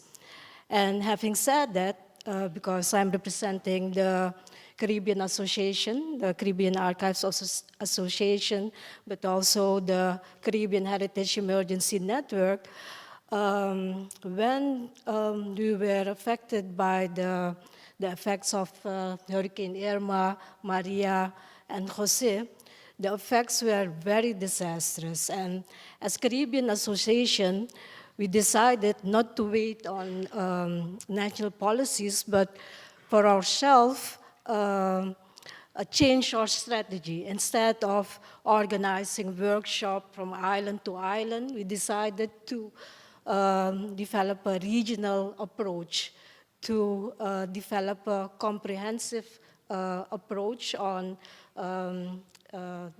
developing emergency mechanism in the region. And that started in 2018, 19, and by that time, in 2020, the Culture Emergency Response here in the Netherlands also reached out to Carbika, and we decided also to join forces. So in my experience, as NGO, as civil society, if you see that in the region, the national policies are not in place yet, you have to push it on the agenda of the national government, and in our case, within the Caribbean community, CARICOM. And so far, I hope by the end of this year, you will be invited to speak to the CARICOM head of governments, and also push this on their agenda. And I also want to highlight the launch of the Culture Emergency Response Hub that has been launched recently in March in Curaçao. And we invited representatives from the libraries, archive, intangible heritage, and also world site managers to discuss this regional approach, discuss this Caribbean Emergency Response Hub. Because, year after year, we've been confronted by hurricanes, by earthquakes, and so on. And, if you don't join forces, financial resources, capacity, as small islands, I think it will not be effective. So that's why we decided to work with the SER, but also the role of the UNESCO cluster office in Jamaica is very important, because we also work closely with the UNESCO regional office, and you also have experiences with the cluster office in Jamaica. So, and this is my message to small island development states in the Pacific or elsewhere. We have to join forces. We have to look at the comprehensive approach. Otherwise, we're not going to succeed in our efforts to protect and safeguard cultural heritage. Thank you. Thank you so much, Rita. You're very right. I think you mentioned a point, especially you have a very big challenge with this new hub that it's being implemented in the Caribbean. Because we're talking about policies, governments, legislation, and you have many islands, many countries, many governments, So maybe one approves, another one disapproves. So even though we have the best training and capacity building, the best capacities, resources, and if we don't work with the government, if we don't have a legislation, we won't get anywhere. We won't even have access to the site that has been destroyed or affected, because they are the ones who provide the credentials. So it is important to work with civil protection. Civil protection also, it's a body of governmental institutions like the army, the Red Cross, the ministries, special foreign affairs, you know, from the humanitarian point of view. So it is very important to work on policies with the governments, and that's a big challenge for us in our countries, in Latin America, Caribbean, because there's a lot of negligence, a lot of corruption, a lot of not continuity of the authorities. You know, they change every 2 months. So it is very hard to follow up on these policies and points of view, you know. So, and on the other hand, also you have mentioned now that Dr. Mariko is also here, and I remember 3 years ago, or no, 2018, it's been a long time, we were in Japan, when Japan was trying to implement their Blue Shield National Committee. And also there was the UNESCO representative from Asian Pacific. As you know, Vanuatu, Tonga, Samoa, Solomon Islands, Guatemala, Costa Rica. We are at Japan in the top 10 list of the most vulnerable countries in the planet for natural disasters. But we have very many things in common. We were discussing how can we implement Blue Shield in the Caribbean, in the Asian Pacific Islands, in Central America, because we are small states compared to, you know, to Europe, and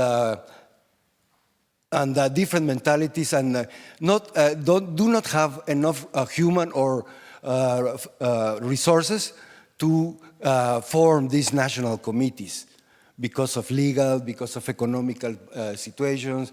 So we were discussing projects like regional alliances in the Asian Pacific, regional alliance of the Caribbean and Central America, instead of having, but of course this requires a lot of legal issues concerning statutes of these institutions. But that's something that we have to think about, because that would be the only way that we can have a very strong force, you know, a strong representative force in the planet, not as a small country.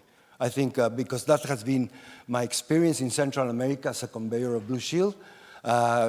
People has the will, but I mean, we don't have the culture of being volunteers in Africa, you know, because we have problems with poverty, with health, with education. So the first thing they ask is, okay, how much are you going to pay me? What's my salary? Say, oh, I'm sorry, this is volunteer, like the Red Cross, you know, volunteer. So next day, everyone disappears. So that's the reality. So thank you, Rita, for mentioning that. And now I have a question to Mutanu again, Mrs. Mutanu. For conflict prevention, there is a critical need to take into account the leveraging of cultural heritage from peacetime as a peace-building tool. Is there an example you could mention from your different contexts? How can digital assets and technologies strengthen the effects of exploitation of cultural heritage in Africa, for example? Thank you very much. I hate to be the one in the room to bring this up, but for a majority of African countries and the global south, colonization was the conflict that denigrated our cultures and identities. This period was characterized by the destruction of cultural spaces and the pilferage of collections and human ancestors that defined what a people were. Decades later, memory workers like myself and many others on the continent are still working to rebuild identities. This is our work of healing, and it is our true manifestation of freedom. The best example, because you asked for an example, I can give on this, is a Decolonial archive project we are currently working on, together with partners in Germany and in Senegal. It's called the Talking Objects Archive. The Talking Objects Archive is an open source digital archive that seeks to break down and counter Eurocentric perspectives with new narratives, epistemologies, and schools of thought. I firmly believe that in order for people to exploit cultural heritage on the continent in a way that is sustainable and in a way that favors them, we must first have access to these very collections. This archive, the Talking Objects Archive, is centered around objects located in Africa and in Europe, which thankfully have been digitized, thus eliminating the physical access barrier issue. I think it is important at this stage to point that the innovation and intention behind talking objects does not negate the need for immediate repatriation of stolen objects, but instead works to create digital worlds in which these objects can live until their return. Worlds in which these objects are accessible and allow people to interact with them and create inspired new forms. We hold steadfast that the conversations around immediate reparation should not be dulled by the collection of digital heritage, by the creation of digital heritage archives. One is not a replacement of the other, nor a permanent acceptance of alternative placeholders. Back to the Talking Objects Archive. The Talking Objects Archive invites communities and gives them the space and agency to change the way that cultural artifacts have previously been described due to outdated colonial, patriarchal, and hegemonic structures. It serves as a door opener to new epistemologies and a different view of what knowledge can be today. Hopefully, this exploration builds a living archive, an archive for the now and for the future, an archive that improves the representation and participation and exploitation of people who feel that museums and archives, as they currently are, don't speak for them, or worse, are not for them. For me, this exploration is an act of breathing life into collections that have been carrying withered souls for eons, an archive that gives birth to new life in various propagations through these explorations that we allow for, that we are allowing for. And it's an archive that allows collections to do what living things do, to travel around the world, to be in conversation and symbiosis with each other, and fellow humans and artifacts, and when the time comes, to die. It is through learning and seeing the erasure that happened during conflict, during colonization, that we are using this time of peace to rewrite histories, to include local folklore, such that in case of conflict, which we hope does not happen, future generations will have reference points about who they are and what they were about that is holistic and representative of them. Thank you. Thank you very much. Yes, it is very important to document tangible and intangible cultural heritage. And I think you're doing great, especially having such a rich heritage in Kenya. The Maasai, the national parks, Lamu. I mean, Lamu is one of those places that are not many in the world. When I was there, there were only donkeys, no cars, and it converged the Arab, the Hindu, and the African cultures. But it's very close to Somalia. Next to Somalia, there's Al-Shabaab, which is the Al-Qaeda branch in Africa. So it is, a risk, that you can have conflicts there. I mean, social conflicts, and of course the natural disasters. You just lived floods, flash floods last month, and so droughts. Kenya has it's a beautiful country, but has a lot of threats like any other African country in that continent. So, but I think you are ahead. You're already doing great, and especially giving space to communities, because it has been said throughout this convention, it's all about people. Heritage, intangible, but at the end, we are humans, and we are the ones who also create the disasters. There are no natural disasters. It's manhood who creates them. So we have to learn a lot. and try to learn from these different cultures, because everyone has a voice to say and some little grain to contribute in this big challenge in the global, from a global point of view. So, finally, how can innovative policies be shared and expanded in least developed countries, small island developing states, and conflict-afflicted countries, where there have been many priorities and needs related to health, education, poverty? Mauro, you, while working in the ICRC, which is mostly known for emergency response, maybe we can start with you and how the ICRC integrates cultural heritage in their programs. So, as you probably have heard, the Vice President of the ICRC in the opening panel yesterday morning, so we are deploying different capabilities. So the first one is training. So we are training armed forces, we are training non-state groups in respecting international humanitarian law. We're also doing pre-deployment training for peacekeeping forces before they start their mission. We're including these also in this kind of training. We would like to, and we're trying to test this at the university level, to train students about the respect of international humanitarian law, and the CPP is also included in all those trainings. So the idea is that those students at some point going to be workers of the companies, or they're going to work in a cyber military command. So we have to train them from a technological perspective. What does it mean, the respect?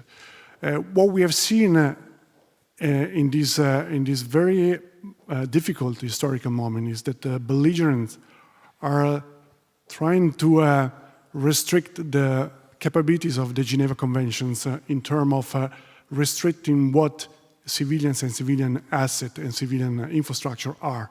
So this is something that we have to counter as an argument. We have to reestablish the force of international humanitarian law, the respect of a principle like the principle of distinction between civilians and military object and civilian, military objective and civilian objects. So this is something that we have to do with probably the usual method, but reinforce this bilateral confidential discussion in fora like this one and other fora. So we have to be stronger on this respect to avoid that considering less civilian asset as protected, going to be also an impact on cultural property. Thank you. So the same question to Dr. Marico. How do you think, how can innovative policies be shared and expanded in least developed countries, small islands? Okay, I suppose any states and any inhabited areas have experienced some forms of crisis to varying degrees in its history. And in going through those crises, the local customs and traditional wisdom, let's say the local culture, might play a role to sustain communities. I think such cultural practices could be connected with an idea of emergency preparedness and emergency response. So how a community has adapted itself to the environment and its changes can be is close to how to manage disaster risks at the communities. And, I suppose this understanding can be a starting point to disseminate the idea of emergency preparedness and also this 1954 convention to as much widely as possible.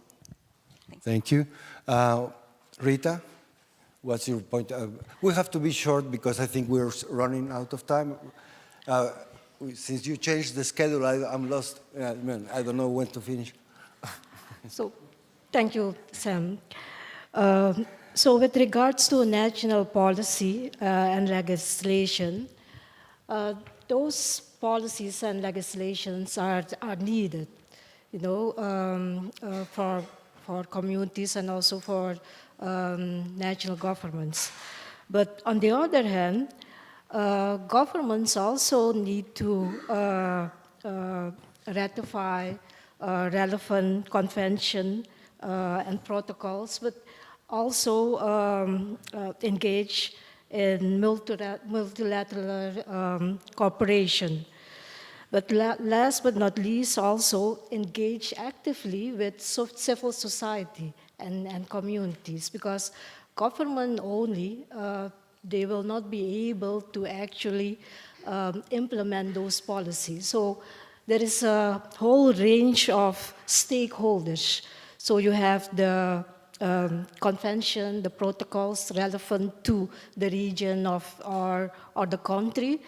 At the same time, there is also a role for civil society and also for communities. I see this as a holistic approach. So, and looking at the current development in the world, I think, and I strongly believe that working in silos is not effective anymore. We have to work together, and also, for instance, especially the small island development states, we're not going to survive the threats that we are facing in the future if we are not going to work together, collaborate with the multilateral organization. For instance, I'm looking at you, Peter. We approach Peter Stone Blue Shields also with regards to establishing a regional Blue Shield in the Caribbean. Okay, thank you. Thank you, Rita.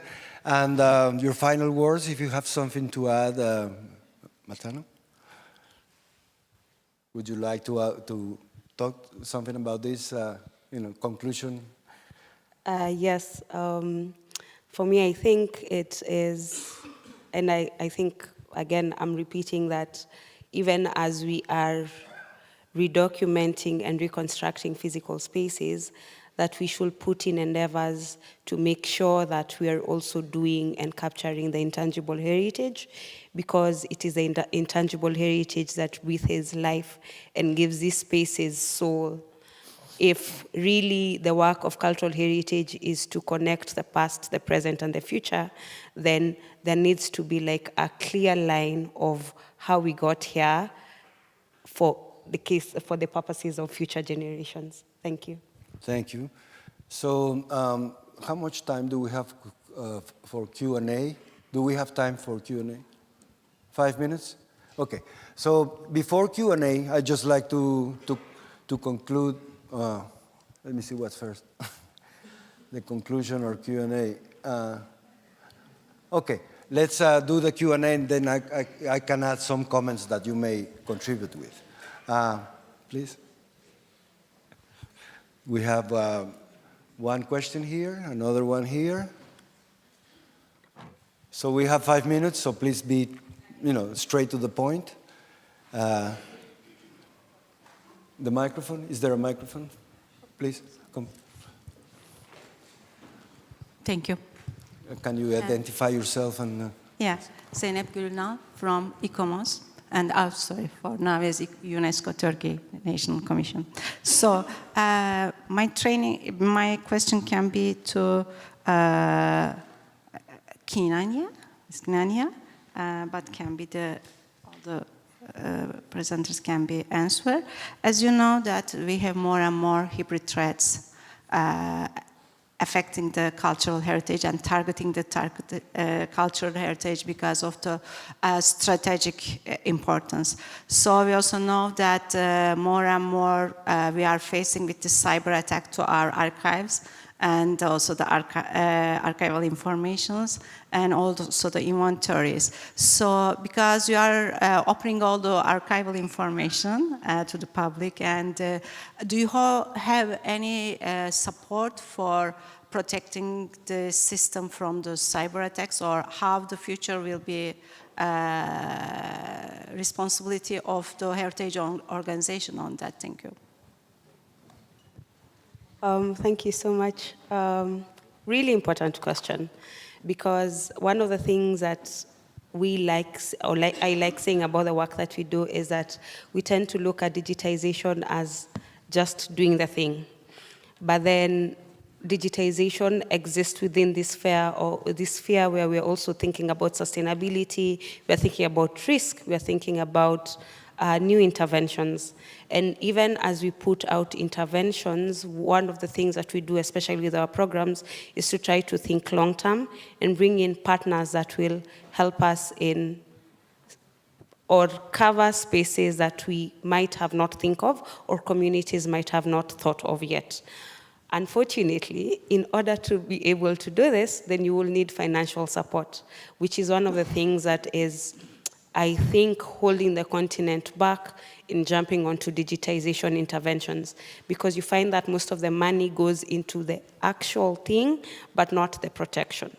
So if we can take anything out of this panel discussion, then I think I would urge that for the people who are behind decision-making tables, designing programs or designing financial interventions for programs, to also think about investing in long-term protection of these digitization interventions. Yes. Please, the microphone, please, to this gentleman. Ambassador, right?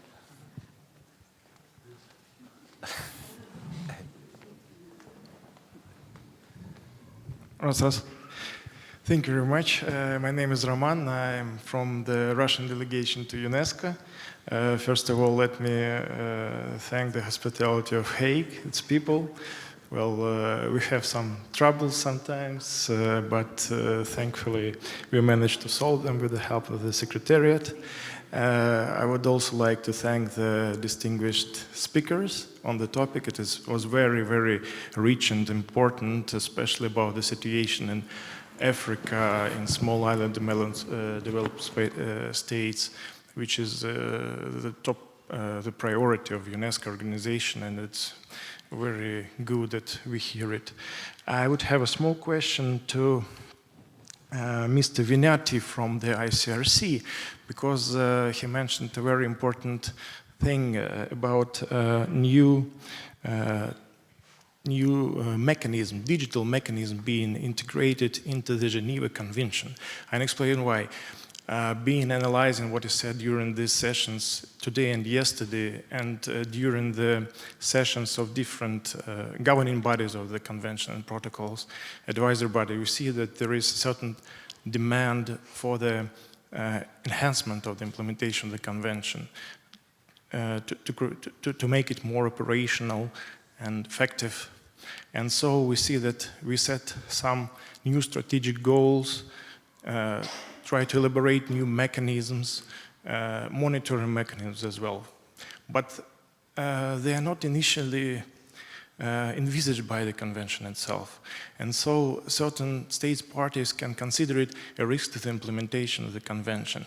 And there is this problem of how to integrate new mechanisms, as you mentioned in the Geneva Convention. You said it's a tricky process because we consider it that all the modernization, all the development can be only in the framework of the law enforcement practice, the decisions adopted by the government. So I wanted to ask maybe to give an example and experience how you deal with it within Geneva Convention. I'm sorry, a little bit sketchy, but unfortunately our specialist from Moscow could not come as she has not received the visa, so I tried myself, sorry. Yeah, thank you for the question. So we're now in the phase of developing the technology. So as soon as the technology is ready, so we're going to invite, and this is already planned for the 26th of June, we will invite all the states to assess the technology that we have developed. Because at the end of the day, are states that will accept, endorse this technology, and go on with the second pass, that is how we bring this in the legal framework, right? There are different ways on how we could put the digital emblem into the Geneva Convention. It could be a new protocol, could be an amendment or protocol or Annex 1 of the Protocol 1. This could be a discussion. Could be also that we start with pledges of states that agree on respecting the digital form of the emblem. So what is essential to understand, we are not creating something totally new, we're just putting a digital form on what already exists. So the entire legal framework will be exactly the same as before. So authorities, state authorities are the one that define who's gonna use the emblem. State authorities are define if the technology suits the goal, and so on and so on. So we just propose this, and the legal process will probably start after the international conference in October 2024. So starting from there, we will discuss with states if they are open to consider a digital form of the emblem, and if yes, in which form. Okay, thank you very much. So with this, we conclude the question Q&A part of this session. And I would just like to conclude and do some recommendations as part of this protocol. So I think it is very clear that we have to work together. It's been said that we have to join our synergies. You know, there are many institutions working for the same objective, but we are apart. And also the Hague Convention, it's an excellent document, but I think it has to be strengthened. There has been 25 years of the second protocol, and many things have happened in these 25 years. So we have to include, UNESCO has 6 conventions or more, especially on the intangible cultural heritage, diversity, underwater. You know, these are issues that we have to take care and reinforce the Hague Convention, you know, because there is heritage under the sea, especially in the Caribbean, in Africa. And also indigenous people and communities are not very much mentioned in the Hague Convention of 1954. So they have their wisdom, so it is important to maybe not to make a third protocol with using artificial intelligence, traditional wisdom, and the traditional, you know, all these issues that we know, that we already know, that are in the document. But I think this is an opportunity to update because heritage has become a target, you know, in the last 25 years. So that we have to have a different strategy to protect it. And also new technologies. You know, this discussion today was about new technologies.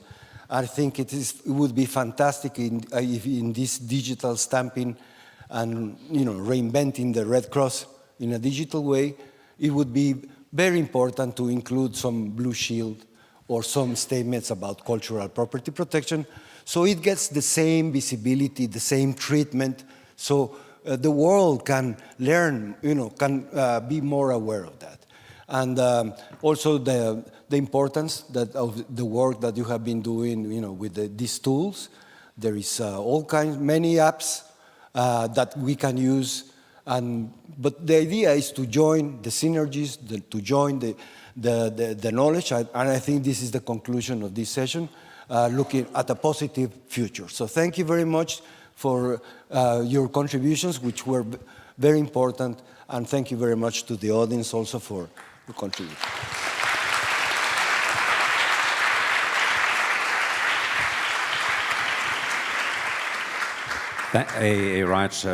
Rightly deserved applause. Thank you, Samuel Franco Arce, and your panelists, of course. Ladies and gentlemen, we will now finally go into the coffee break, but I would ask you to be back at 12:15 when we will go into the wrap-up session, which will be a reporting from the different sessions that we had so far. And after that, we'll go into the closing ceremony.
Great introduction.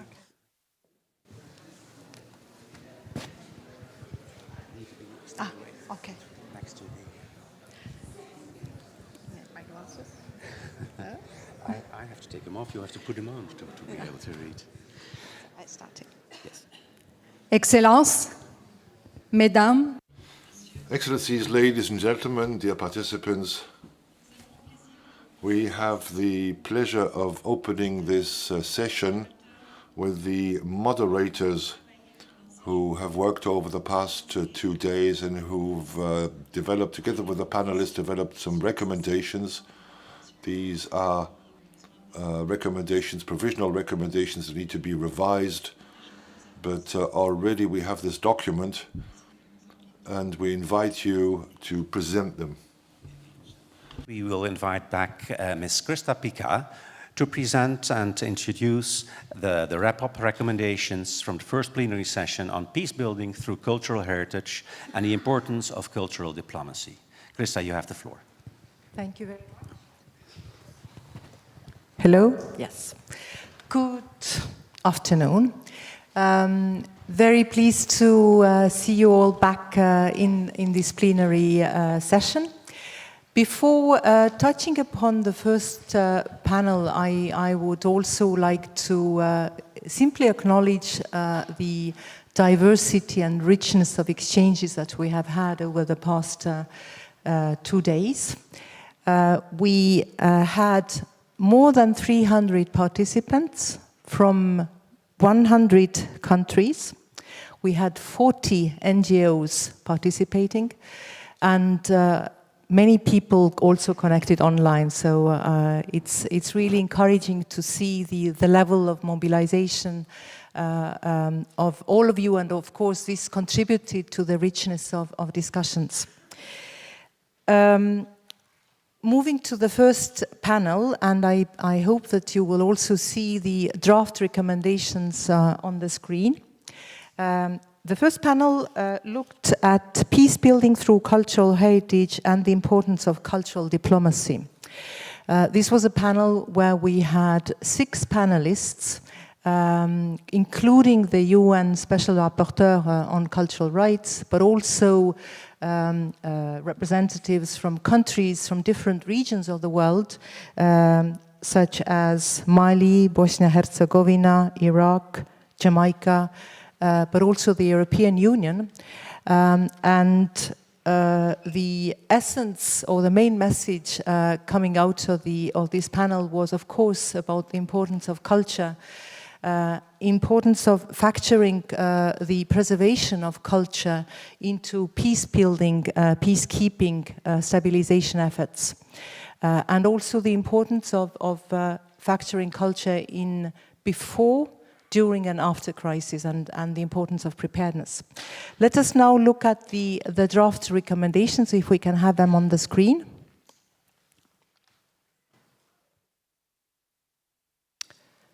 Can we have them on the screen? If not, we can have it at least on the paper. Thank you.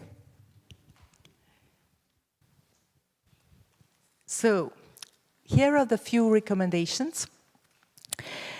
The first one, the importance of the universal ratification of the 1954 Hague Convention and its 2 protocols. And now that you see it also on the screen. The second one is the importance of national implementation of the Hague Convention and its 2 protocols through legislative, preparedness and training measures. The third, a call on the states to adhere to the human rights obligations, in particular cultural rights, contained in the relevant international human rights treaties.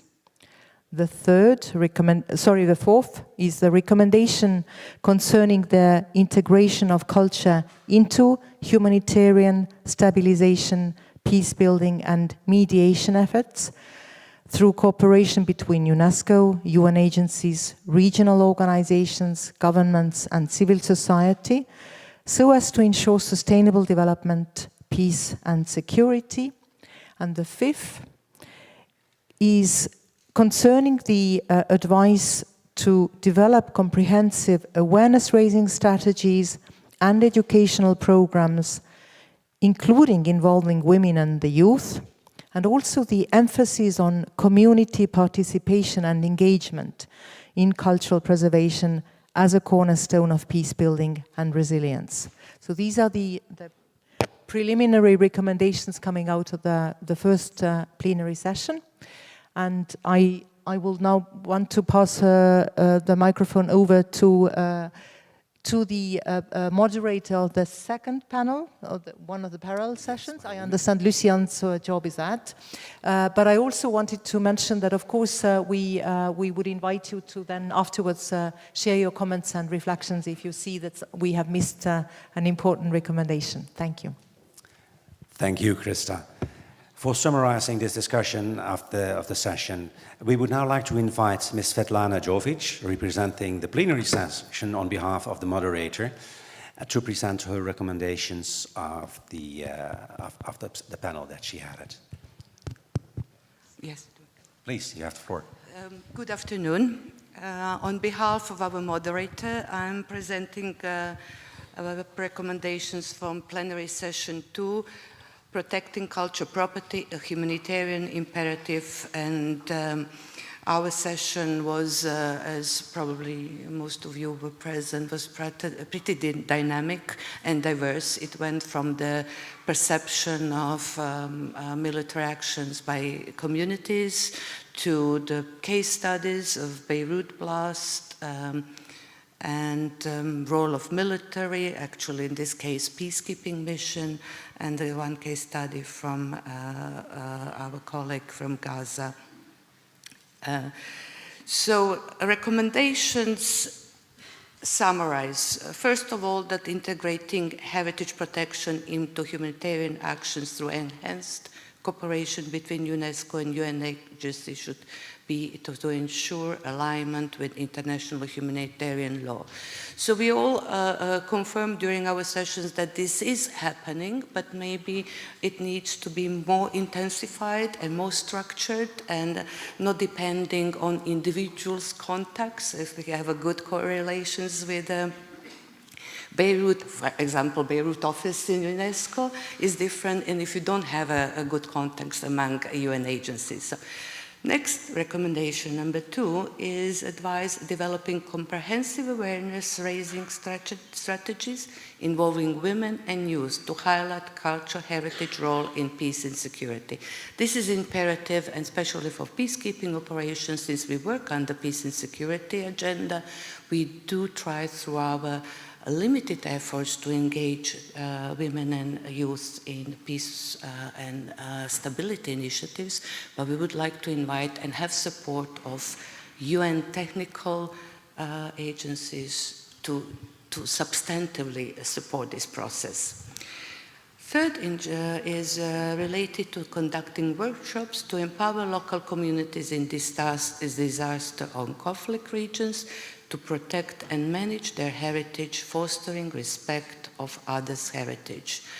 During our panel, we did emphasize how much community involvement is necessary and important, and awareness on the heritage and respect of heritage from different actors is very, it's actually crucial. We call it local ownership, and success to all of our initiatives is if we have a local ownership at the end of our mandates. And the fourth recommendation relates to strengthening policy and legislative frameworks to recognize and protect cultural heritage during crisis, ensuring enforcement and respect by all sides and parts in conflicts. So that's all from our plenary session. Thank you. Thank you, Mrs. Jovic. I would now like to invite His Excellency Mr. Mariusz Lewicki to present the recommendations of the plenary session dedicated to working together to preserve cultural heritage in emergency situations. Ambassador Levitsky, you have the floor. Thank you, and good afternoon to everybody. And I wish to thank all great panelists we had at this panel, and we have really benefited from a wealth of experience. So let me read out our recommendations. The first recommendations recommends enhancing digital coordination tools to support international partnerships, ensuring efficient communication, data sharing, and resource allocation for cultural heritage protection during crisis. And it goes without saying that we need to strengthen our communication lines between all stakeholders, and we need to strengthen international partnership. And by saying international partnerships, we have in mind also partnerships with local communities. The second recommendations proposes establishing a 1954 Hague Convention Partners Group for preparedness and emergency situations to develop unified methodologies and training tools, improving coordination and response effectiveness, because we need to be prepared once a crisis is arising. We need to be more proactive and less reactive.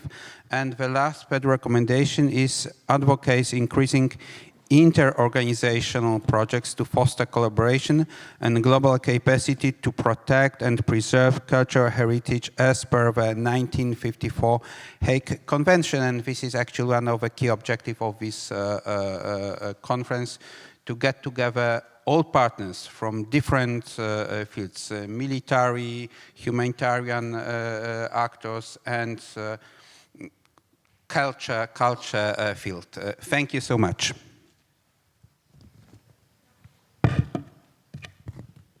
Merci, Excellence, d'avoir. Thank you, Excellencies, for summarizing the works of your sessions. We would now to invite Mr. Samuel Franco Arce to present the recommendations of the plenary session dedicated to innovations in the preservation of cultural heritage in emergency situations.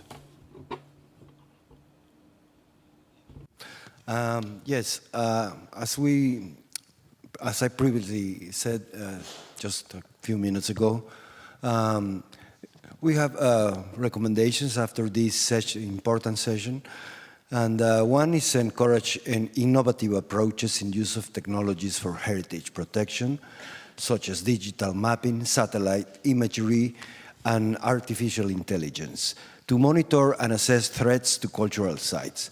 I would add also crowdsourcing tools, because we want to hear the voices of the communities. You know, it's so I would add this. I know these are preliminary recommendations, but of course we can improve them.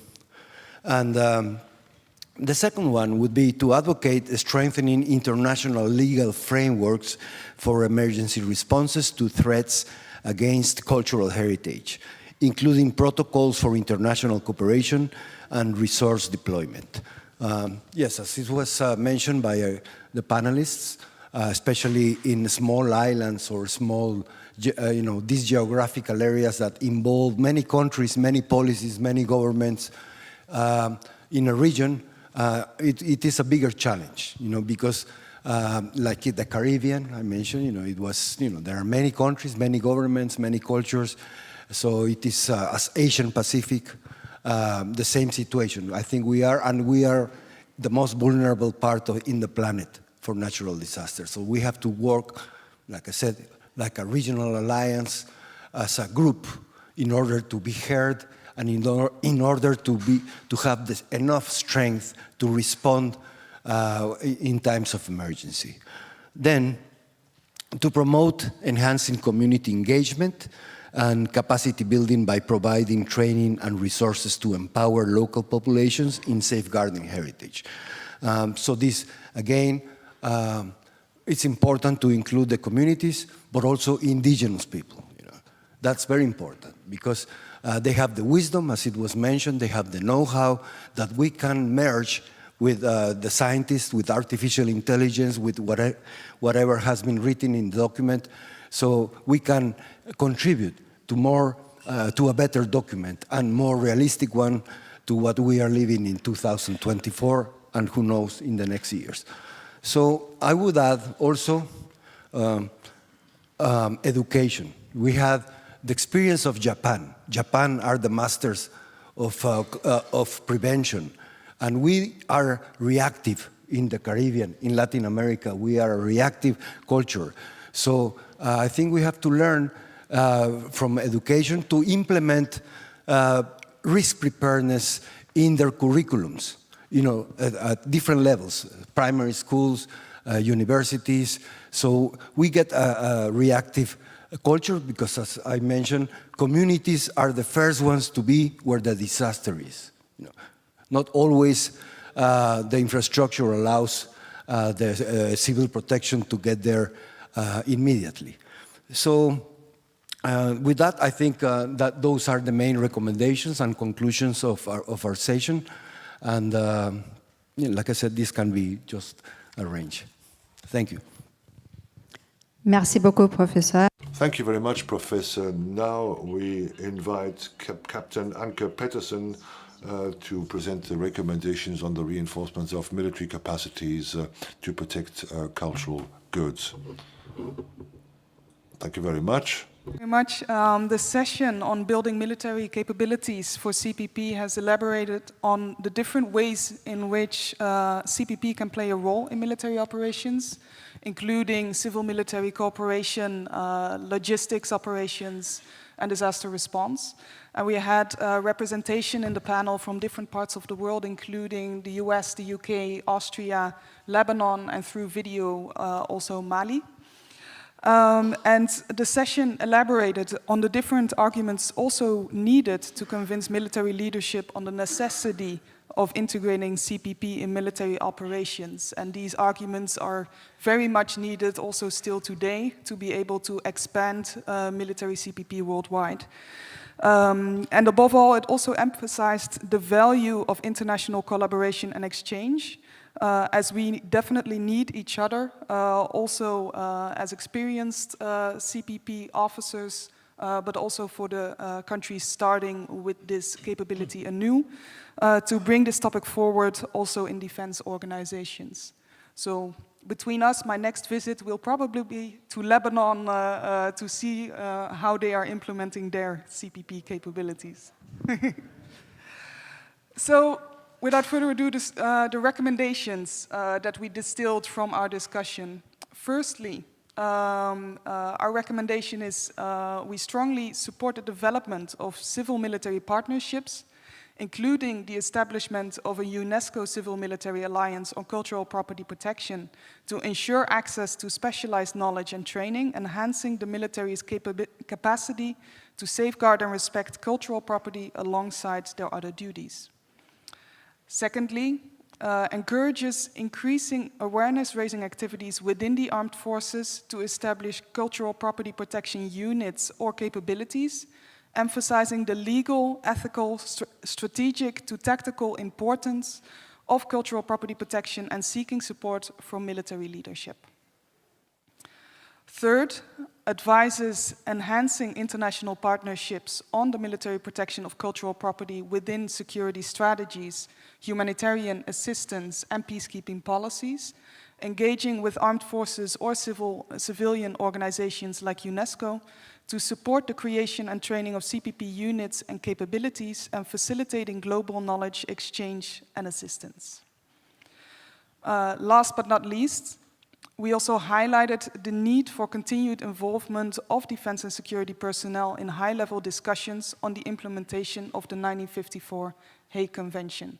As we've seen yesterday, our Commander-in-Chief, the Chief of Defense, General Eichelsheim, opened this conference.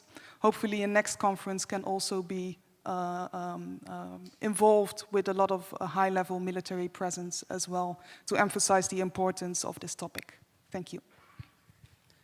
Thank you, Captain Petersen, for eloquently summarizing the discussion that took place during your session. We would now invite Professor Anna Filipa Vrdoljak to present the recommendations of the parallel session on criminal responsibility for the destruction of cultural property, combating impunity through international law. Professor, you have the floor. Thank you, and I'm grateful to our panellists and also together with the numerous interventions from the floor and questions which provided a robust and engaging discussion. I'm sure that those that were present will agree with that. Our session concentrated, as was indicated, on combating impunity for crimes against cultural property in international humanitarian law and under the 1954 Hague Convention and its protocols. I'll move directly to the recommendations because in many ways they summarise the main points from our discussion.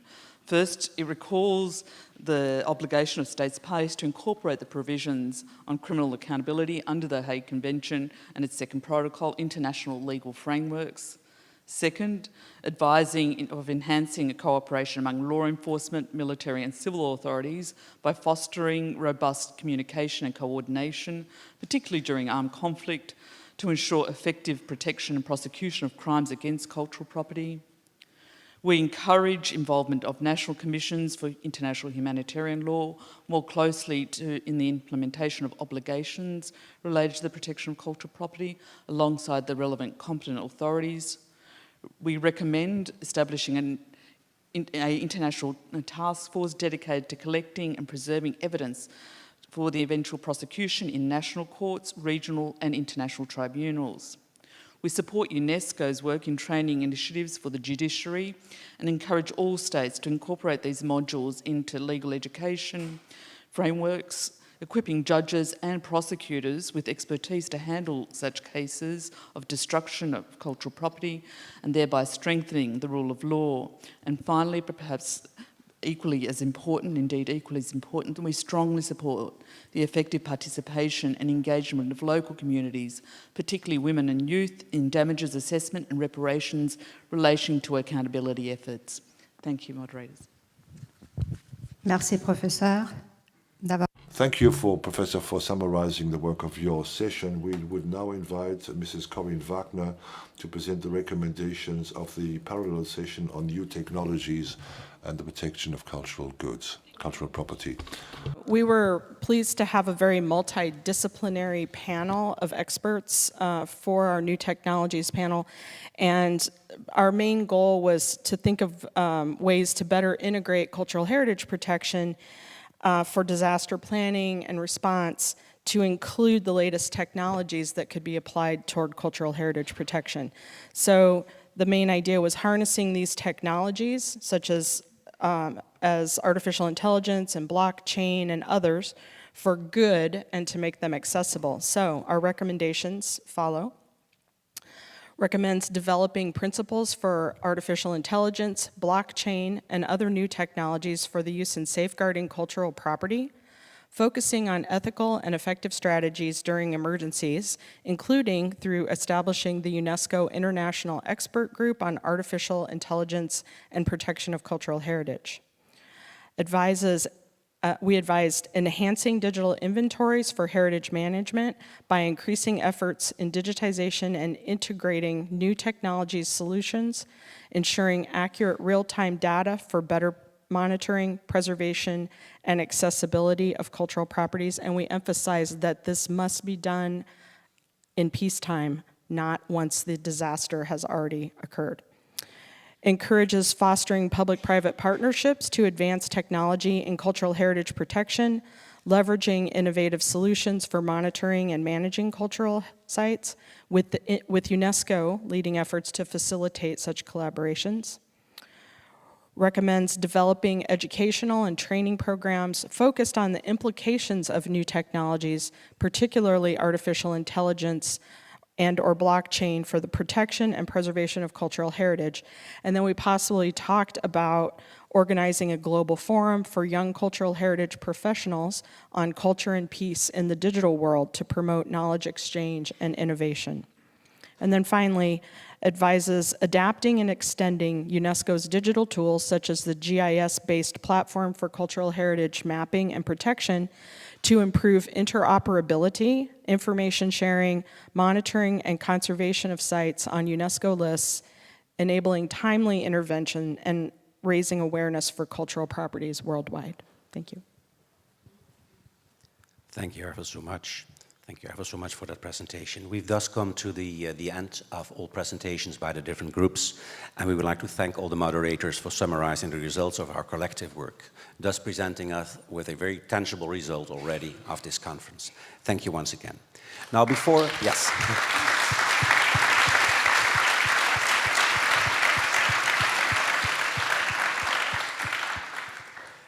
Please all stay seated, apart from our panelists or rather the moderators. You can move to the room if you want to more. Just before moving on to the next formal occasion, that is the closing ceremony, we would like to remind you of the fact that after that ceremony, we will immediately be confronted with an artistic performance on the floor of this room. And it will be done by the group HIT, a percussion group, which is from The Hague. And this internationally acclaimed group will be translating our collective commitment to protecting our heritage, promoting unity and hope into the universal language of music. But that's for later. For now, we have the pleasure of inviting Mr. Ernesto Ottone, Assistant Director General for Culture of UNESCO, and Ms. Fleur Greper van Kolwijk, State Secretary at the Dutch Ministry of Education, Culture and Science, to lead the closing ceremony. Mr. Ottone, the floor is firstly yours. Thank you.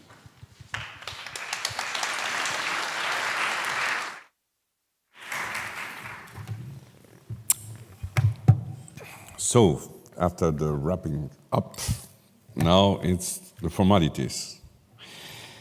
Excellencies, dear Minister, ladies and gentlemen, dear participants, time flies when we are having great discussions. The 3 days of conference have already come to an end, and I would like once again to sincerely thank and congratulate the Kingdom of the Netherlands and the City of The Hague for hosting this international conference marking the 70 years of the UNESCO 54 Hague Convention. We must acknowledge the excellent organization and the teamwork of the Netherlands. We had the pleasure to witness the world-famous Dutch efficiency. This conference covered a wide array of important subjects, from the importance of cultural diplomacy, the application of emerging technologies, to the nexus between cultural property and humanitarian actions. The very diversity within our conference under the umbrella of cultural heritage and peace tells us that protecting culture in the 21st century takes all of us. It takes our collective intelligence to find solutions against all odds. It takes our hands to get dirty, to wrap cultural objects with protective materials, that was mentioned yesterday, to create an inventory and archives. And it takes also our hearts. Those in the room are undoubtedly some of the most resilient professionals within the culture sector, rushing to where others will not for the sake of culture. When others see stones, you see stories of generations past, the essence of people's identity, our children's right to a better future.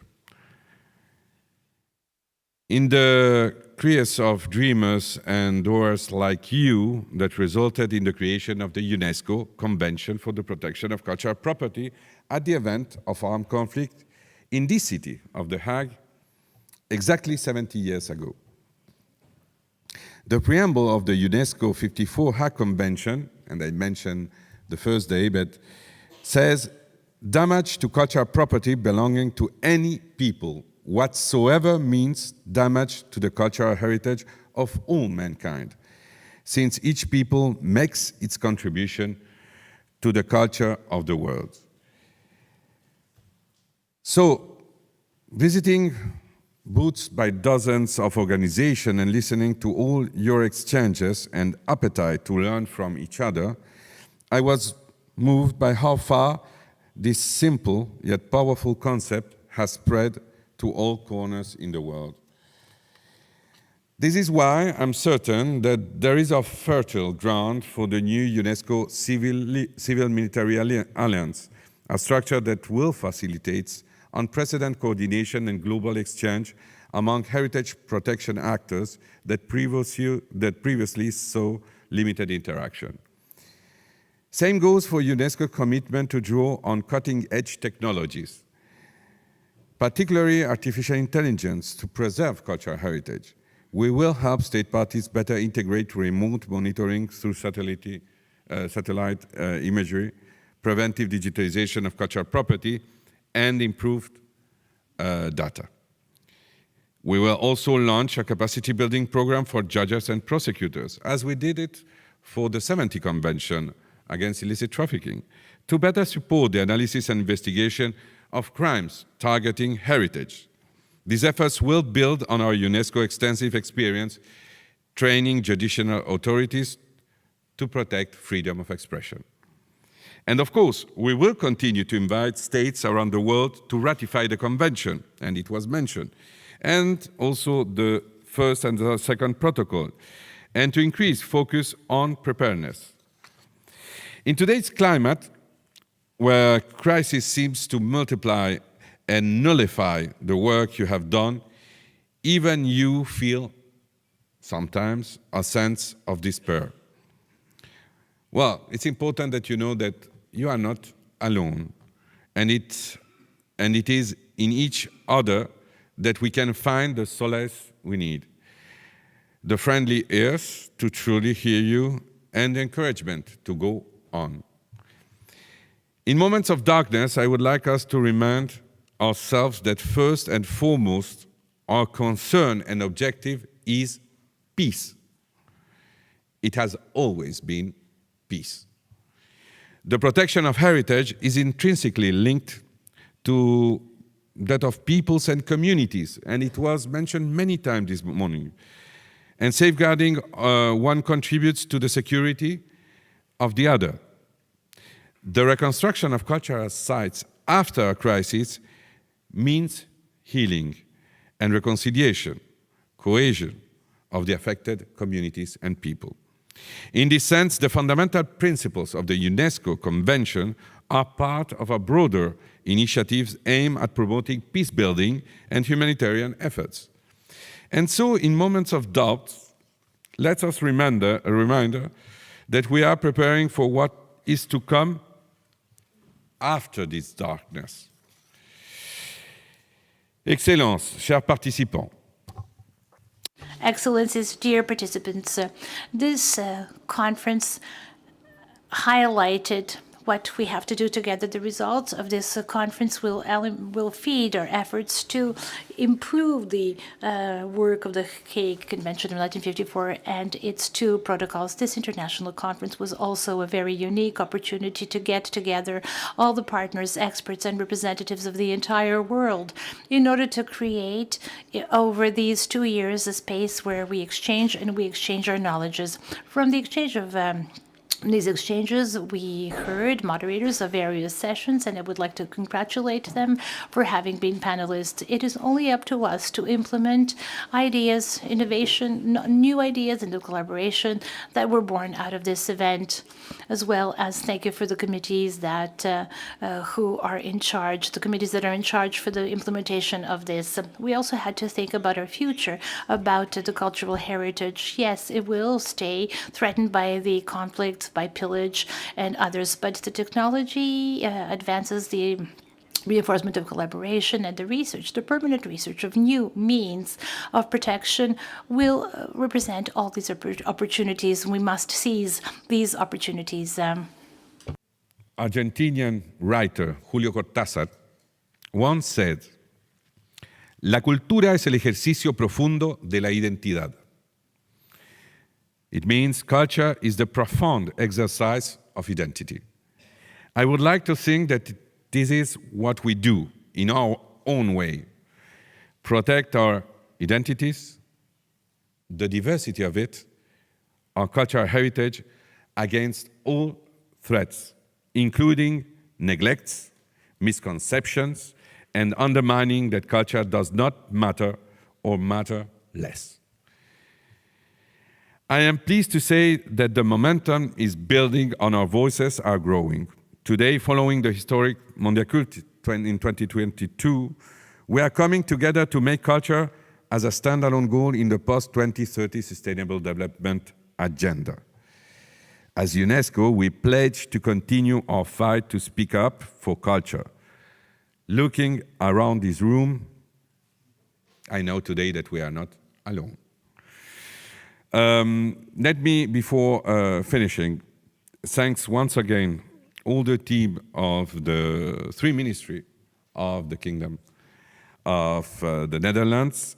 I wish also to thank our team and Secretariat of the 54 Convention, Krista, Anna, Tural, and all the team, Matilda, who are able to design something that I hope you will use in all your activities this year for the celebration of the 70th Convention, because it makes sense, and it's clean, and it's direct.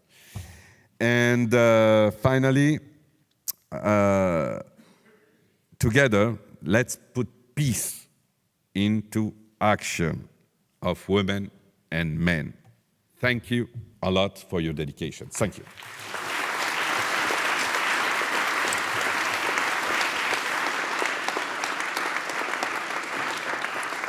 Thank you, Mr. Otone, for your address and your kind and wise words. I would now like to invite Ms. Grepe van Kolwijk to mount the podium and give her speech. Thank you ever so much.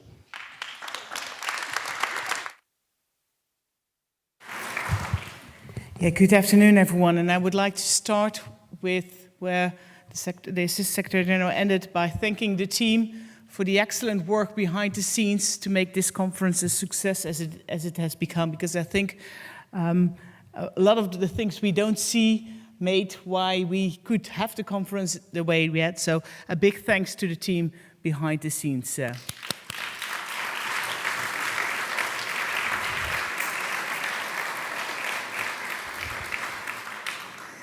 It is an honor to be here today, surrounded by so many custodians of cultural heritage. And the last few days you've worked very hard to ensure that cultural heritage is preserved and protected during armed conflict. Important work, vital work. After all, cultural heritage is worth protecting, and it needs its defenders, people like you.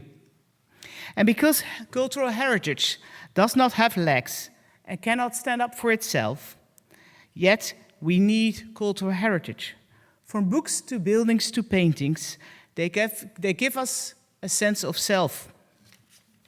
Cultural heritage shows us where we come from, who we are, and inspires us to become who we want to be. It shapes us. It is that one windmill that you always cycle past on your way home, or at least in the Netherlands. It is that place of worship in your town square that always gives you the sense of homecoming. Or that one painting which you can gaze at for the longest time and lose yourself in. Talking about cultural heritage, does anyone know what used to stand here on this very ground about 100 years ago? Not an event venue like today, but a church. The Duinhoort Church, to be exact. Founded in 1920, it had beautiful stained glass windows showing the 12 apostles, and a mosaic featuring the Last Supper. The church was filled with a pulpit, chandeliers, and wooden benches, and of course, people who gathered here for weekly sermons, sharing their vision of life and strengthening their sense of community. Until 1942. That was the year the church was dismantled, brick by brick, during the Second World War. Occupied forces destroyed a lot of the buildings here in The Hague to make way for a more than 5,000 kilometers defense wall that ran along the coastline of Western Europe to repel attacks from the Allied forces. Throughout The Hague, you can still see the effects of this defense wall. Here, also here at the World Forum, a beautiful building in its own right, but not with stained glasses, no pulpit or wooden benches, which can leave you wondering, well, what happened with them? Thankfully, people gave these cultural goods temporary legs. They carried them away from here and stood them safe and sound in the basement of the Peace Palace in The Hague. There they survived the Second World War, and these interior elements of the church were then transferred to the medieval cloister church, also here in The Hague, where people can see and experience them to this day. Dear guests, the cultural goods within the Duinhoord Church were preserved, but unfortunately not all cultural heritage survived the Second World War. Much was destroyed or looted, which is the main reason the Hague Convention was developed in this very city 70 years ago by people from around the world. They saw the urgent need to protect cultural heritage, to make the necessary preparations in times of peace, to convey the message that parties that at war have the obligation to protect cultural heritage. One sentence from the then formulated agreement sticks in my mind. It reads, "Being convinced that damage to cultural property belonging to any people whatsoever means damage to the cultural heritage of all mankind, since each people makes its contribution to the culture of the world." A sentence that rings true to this day and is still painfully relevant. Because even now, wars are taking place all over the world. They demand many casualties. Lives are lost every day, ending them far too early and abruptly. Also in the cultural field, casualties can be found. Despite the work of people who have successfully secured items such as antiquities, paintings and manuscripts. Yet cultural properties have also been damaged, looted and destroyed in recent years, often deliberately neglecting the basic principles of the Hague Convention. Cultural casualties came in many different shapes and sizes, such as deliberately destruction of a theater, bombing of a cemetery, or the theft of a painting. At a first glance, people might think it's just a theater, just a cemetery, just a painting. Things that are replaceable, but that's just the thing, isn't it? They are not replaceable. When that piece of cultural heritage is no longer there, you can feel uprooted, because your identity is so intimately intertwined with that cultural property, which is why it's so important that we keep cultural heritage safe. We saw that need 70 years ago, and unfortunately, we still see it today. That is why you have spent the last few days addressing essential questions, such as what is required of us to keep cultural heritage safe in this world that has changed so much over 7 decades. What is needed not only now, but also in the future. And I want to thank you all for all the input you have given, invaluable advice and recommendations. From the attendants to the experts, observers, speakers, and moderators. Thanks so much. And a big thank you is in order for the UNESCO as well, who organized this event with us. And I also commend UNESCO for taking the initiative of a new civil-military alliance, and I call upon us to bring this initiative to fruition. But before you all leave and return home, I always also want to ask you something of all of you. Continue to reach out and engage with each other. See what you can learn from each other and keep gaining new insights. Together, we have the best chances to defend cultural heritage from the horrors of war, to defend who we are and what we stand for. Let's continue to stand up for cultural heritage, for ourselves, but especially for generations to come. Thank you very much.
That was very impressive. to say the least. Thank you ever so much for your performance here. I think it's a touching and also touching to the ears to have you here to close off this ceremony and to close off the whole couple of days that we were here entertaining ourselves, and it's good to be entertained by you now. Thank you ever so much once again.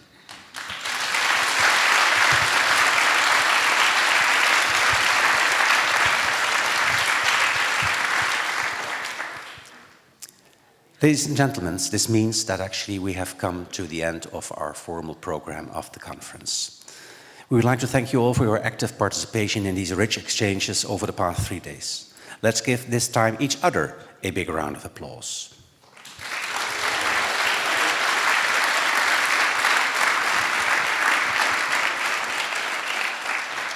Nous remercions les organisateurs. We would like to thank the organizers and the entire team for their efforts, for the preparation, and for the conference. We would like to thank also interpreters and the technicians of the World Forum. Thank you very much.